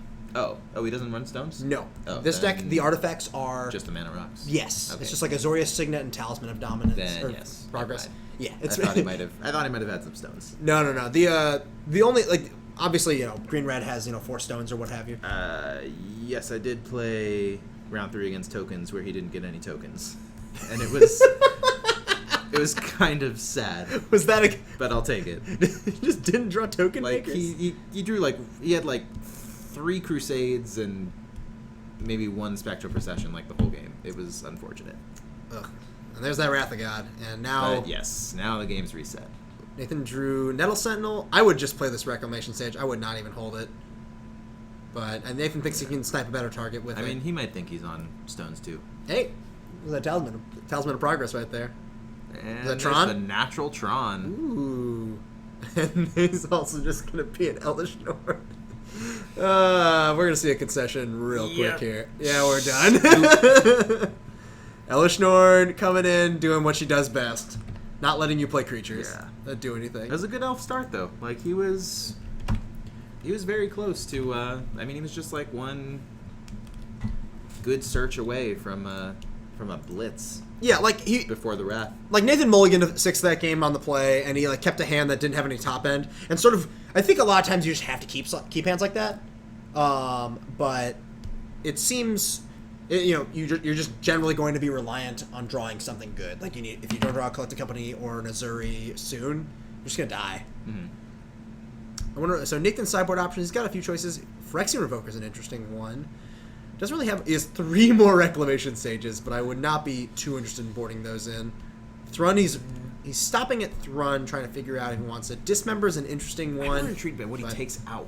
What's in elves that's Heritage not Druid. good against Tron? Heritage Druid. It's the worst card against Wrath of God.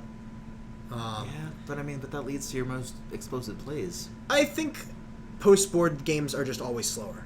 I think once decks have committed answers to what you're doing, you just like Kevin's boarding in 3 dispels right now. Yeah. And like he also just has paths and stuff to slow you down.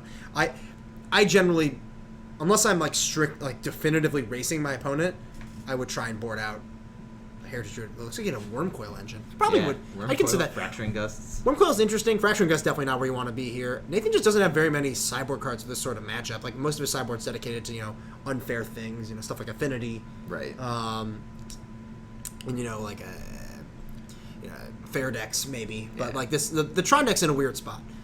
Your Tron- best option against Tron is to not get paired against Tron. Yeah, I'd agree. A deck with Elishorn in it, just don't play against it. Yeah. I think so. So there you go. Nathan's mistake. This deck was very popular before Green Red Tron existed. Green Red Tron was discovered at the very end of the first PTQ season. I don't remember who by, but the first person to do well with it was Charles Gindy, former U.S. national champion. And he won a PTQ with it, showed up online. The original version is really funny looking. You should take a look. It has 4 Mindslavers in it. It has Nice, yes. Explore in it, and the first thing he said was Explore was so bad. Like, it's funny, you play Explore in your deck, and you're like, oh, it's probably fine in Tron. You play 20 lands. You don't need the Explorers. Everything else in the deck is better. Like, the reason you don't see a lot of changes in the Tron deck these days is because it's a well-oiled machine. It's done. The work has happened. You don't need to do anything else. But it's, it once it existed, it just puts this deck into the ground. It puts Blue-White Tron away so thoroughly. All right, so Nathan keeping, I think, a much better hand this game. Didn't have to mulligan. And his hand looks like there's a lot of action in it. Collected Company, another Reclamation. Probably, I think the one Sage he left in. Which? Here That's you go. a fine target. We did it. We All did right. it. Rex Sage is good. Acceptable. Get out of here. Boom. Kevin, a little nonplussed. Spellskite. Not unhelpful. Spellskite, I think, is a card I would probably sideboard out. I think Spellskite doesn't really help you further your game plan in this matchup. Like, it just sort of acts as a 2-mana counter to Path to Exile. But other than that, it gets swept up in sweepers, and it doesn't attack. I think you want to be aggressive. It can attack. I mean, don't it can see attack. Defender on that Ornithopter can attack. Look, I Yep. get it. We get it. Nyx Fleece Ram, I've attacked with that one. Hey, it attacks with Azuri. All right, so we are. Or does Azuri only pump elves? Azuri pumps everybody, right? Azuri pumps elves. Oh, just elves. Yes. Ooh, we see the old activate Nykthos for 2 green. Yeah, he just realized he'd have to do that. That's the way. Taps for makes Llanowar Elves, makes Nettle Sentinel, and I think we'll see an attack for 2. But we do have Wrathmana next turn, assuming Yeah. he gets a land. Yeah, there's not much Nathan, and there's just there's just nothing Nathan can do about that. Yep. Honestly, like, I'd say most of the time there's just nothing you can do to play around it. Yeah.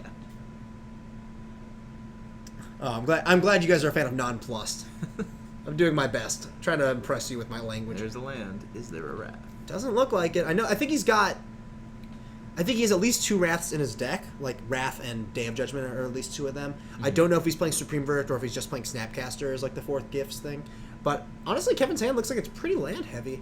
He's got like Dispel. I think he has Snapcaster Mage as well. But I think his plan right now is just avoid getting. Did keep in the Heritage. If his plan is to avoid getting Collected Company, that's good. But Nathan can just start like casting Azuri. He does have Heritage Druid too. Here's Druid. Kevin says that result. Yeah, I think his hand is just Snapcaster, Dispel, lands.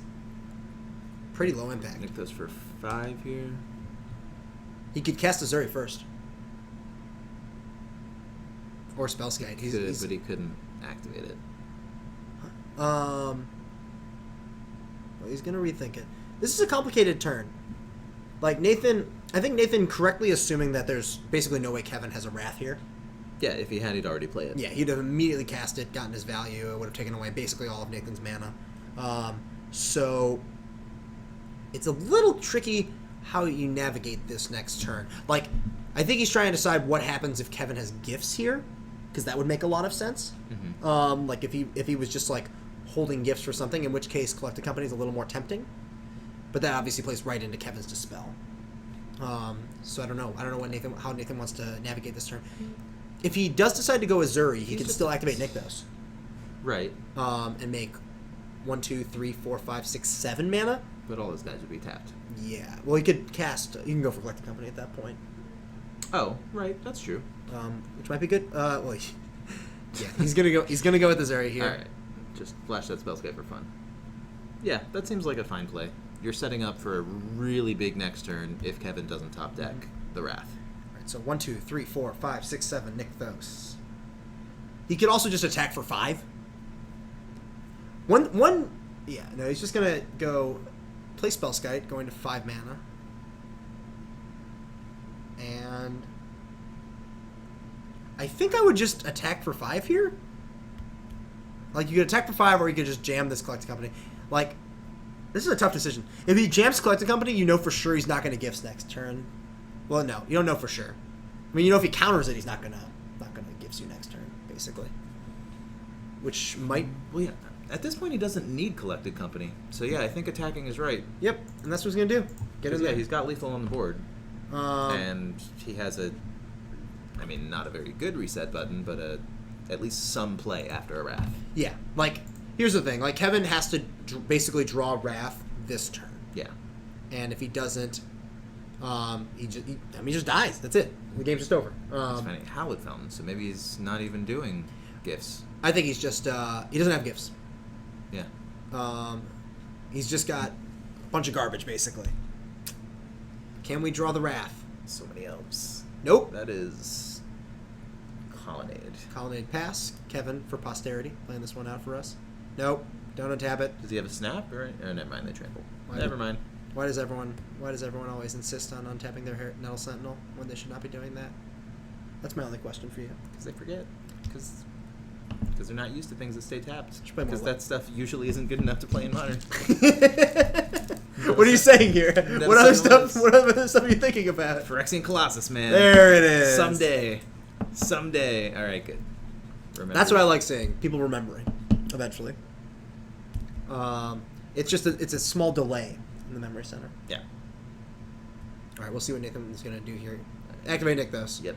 1, 2, 3, 4, 5, 6, 7. I think you just say overrun, turn everything sideways. That's an attack for like Yeah. Don't need to be fancy. about 1,000,000 What do we damage. draw? Oh, that. Oh. All right. Ew. 4. Floating. 5. Overrun, and we're done here. Yep. All right, game 2, go to the elf deck. Fog. Pretty nice, I gotta say. Nathan had a pretty good draw. Kevin did not have a pretty good draw. Mm-hmm. Kevin really just needed more ways to interact that game. I think maybe he should have just mulliganed that hand. But part of me wants to say that. What was he still holding? Dispel and Snapcaster Mage. Oh, yeah. I will say he drew That's not a great key. more or less lands every turn, but I think it's a little tempting to it's tempting to keep that hand, but I don't think it was super powerful. Looks like he's boarding back in a couple Remands on the play, which I like. Yeah, that makes sense. Like, Remand is not great in this matchup at all. It's like it doesn't really it's hard to really slow down a deck that's like its average current mana cost is like 1.5. Like, Well, I mean, it's not for the dorks as much as it is for the chords and the collected companies. and like the turn 2/3 drops. Yeah. Like, just remanding a turn 2 Elvish Archroot is great. The only downside here is the possibility of, like Cavern of Souls, and you've already specifically boarded in cards that are for Collected Company and Dispel. Mm-hmm. So, like, maybe you're just overloading on something that's not super necessary. I'm not sure what cards you sideboard out, but I'm sure it's fine. Looks like Nathan did like how good the Rex Sage was that game, so he's boarding out Fauna Shaman and Elvish Champion for 2 more Rex Sages. Yeah, Fauna Shaman seems really slow. Yeah, I agree. Fauna Shaman, it seems pretty unexciting. Elvish Champion is like I don't fine. know about Elvis Champion, though. Like, that's how you're going to win, is with that early rush. And taking out Lords... I don't know if that is how you're gonna win. Like, I honestly think that it was kind of an anomaly. Like, Kevin just didn't have any, like, Kevin didn't draw a single path. He didn't draw a Yeah. single any wrath effect. He didn't draw gifts. Like, his deck basically did nothing that whole game, and I don't think you can expect that to happen. Oh, that's 4 lands in a row. 5. Remand. Gifts. Snapkeep. I mean, yeah, Gifts makes it... How many pieces of Tron does he have? 0. 2? Oh, 0. Perfect. Don't care. Yeah, he's got the gifts. Don't need it. Yeah. Have gifts, have remand, snap keep. That's my kind of hand right there. The literally one card hand. That's all it is. Yeah. Turn 1 elf, you got it. Kevin drawing another land, plays island, and passes. I think any spell besides Elvish Mystic is getting remanded here. We'll see what Nathan decides to do. Chord for Memnite. Pretty aggressive.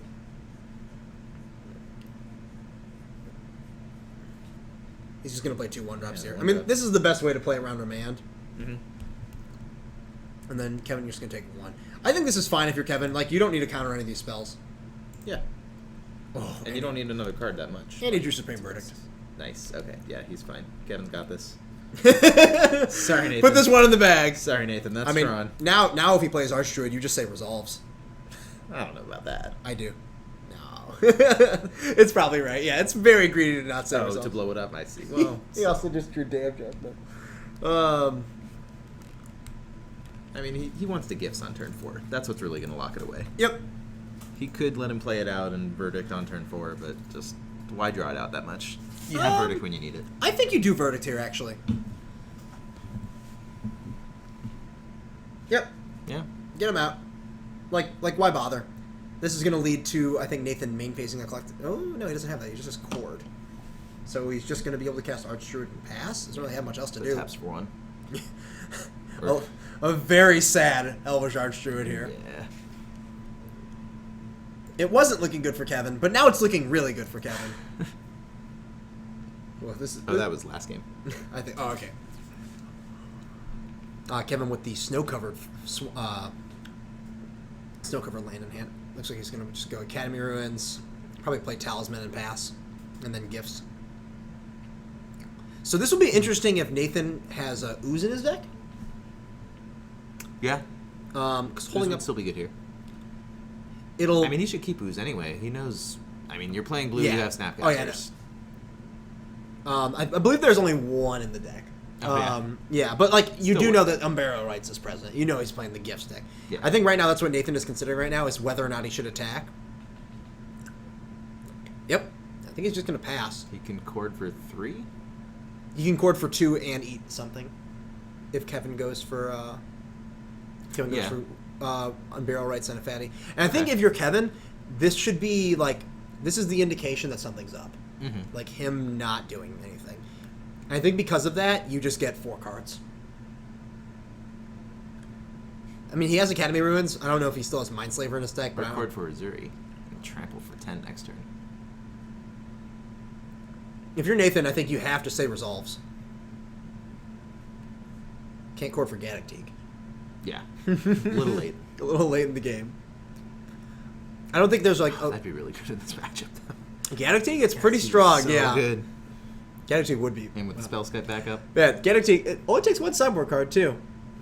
Yeah, when you're winning with Tron, you've won. Yeah, that's true. Okay, so Nathan is going to respond with a chord for 3 here. Okay, so That seems odd.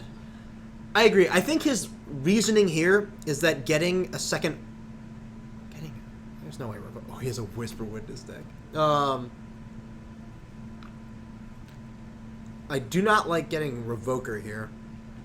Not really sure what you'd name. I don't like doing it before Gifts is No. resolved. I think you need to know what you're giving him first. I think Nathan's realizing that as he's looking through his deck right now. Like, he could get, okay, so Yeah, he'll just get 4 lands.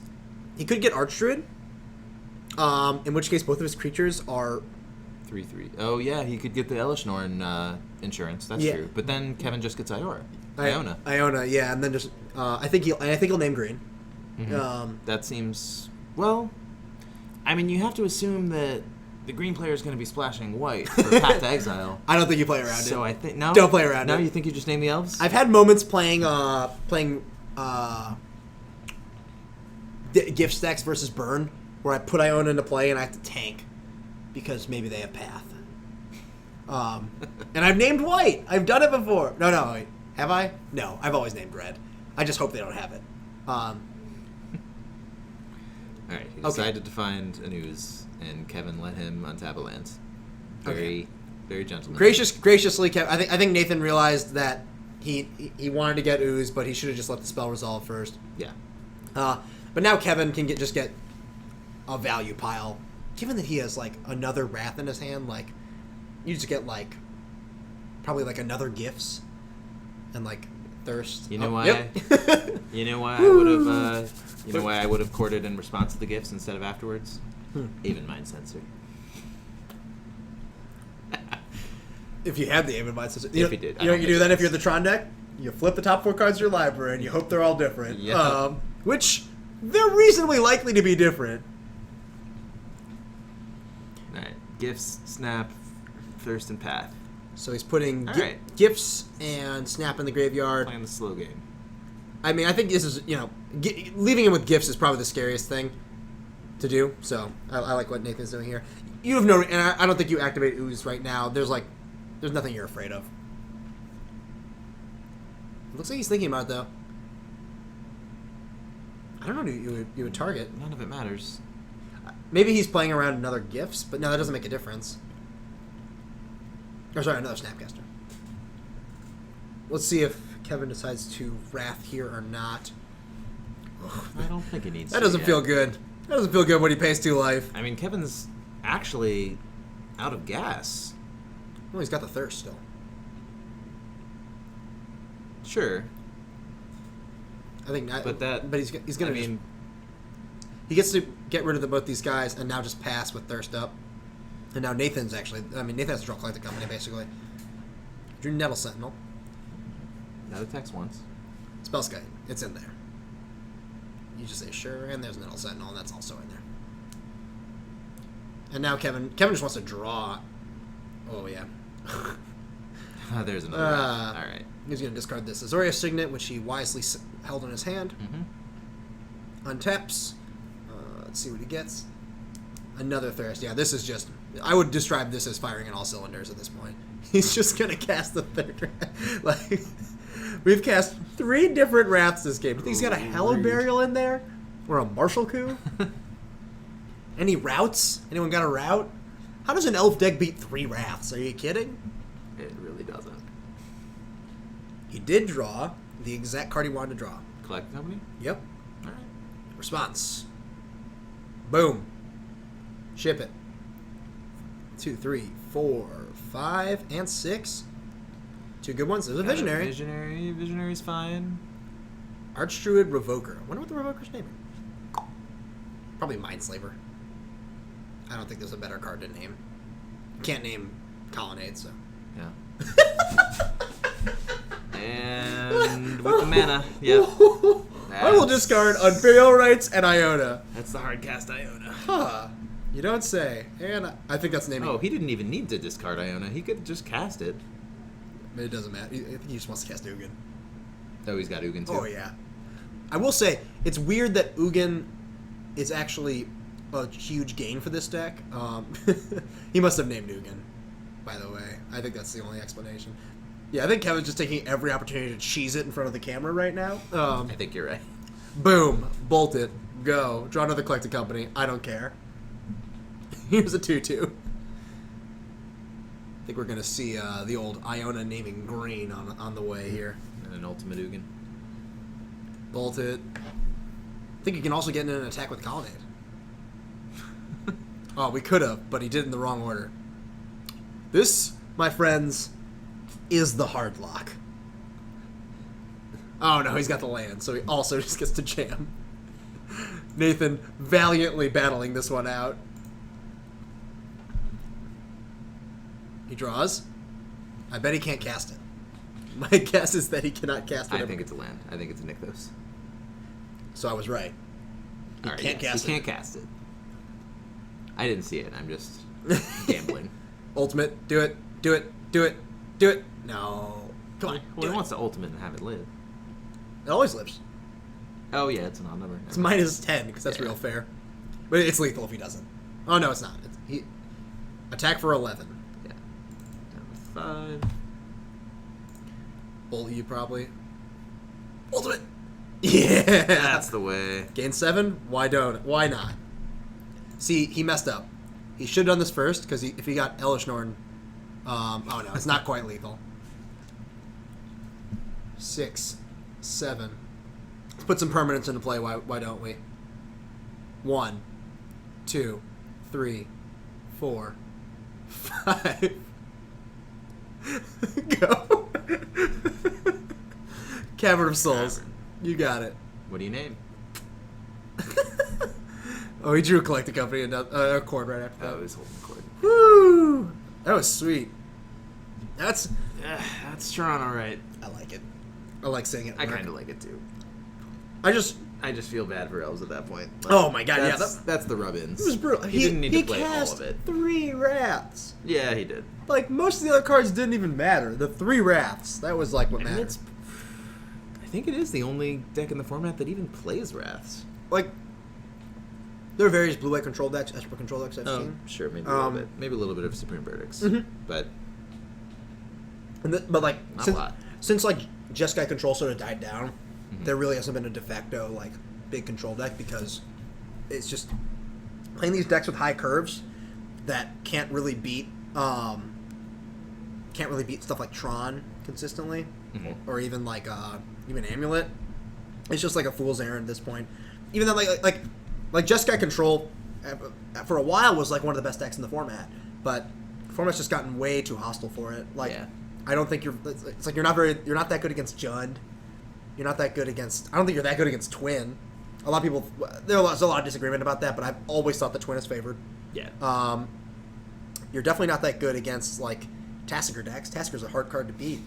Yes, it is. Tasigur's so good. It's so big. So big. It's so big, and like if the game goes long, they get to activate it. Yeah, no bolting that out. Yeah, like you have like one big card advantage spell in like. I don't Sphinx think Revelation. junk main deck's Damnation. I have definitely not seen main deck Damnation. 4-color gifts. 4-color gifts does. I- But there's not a lot of 4-color I think gifts. the last person to play that on stream was me.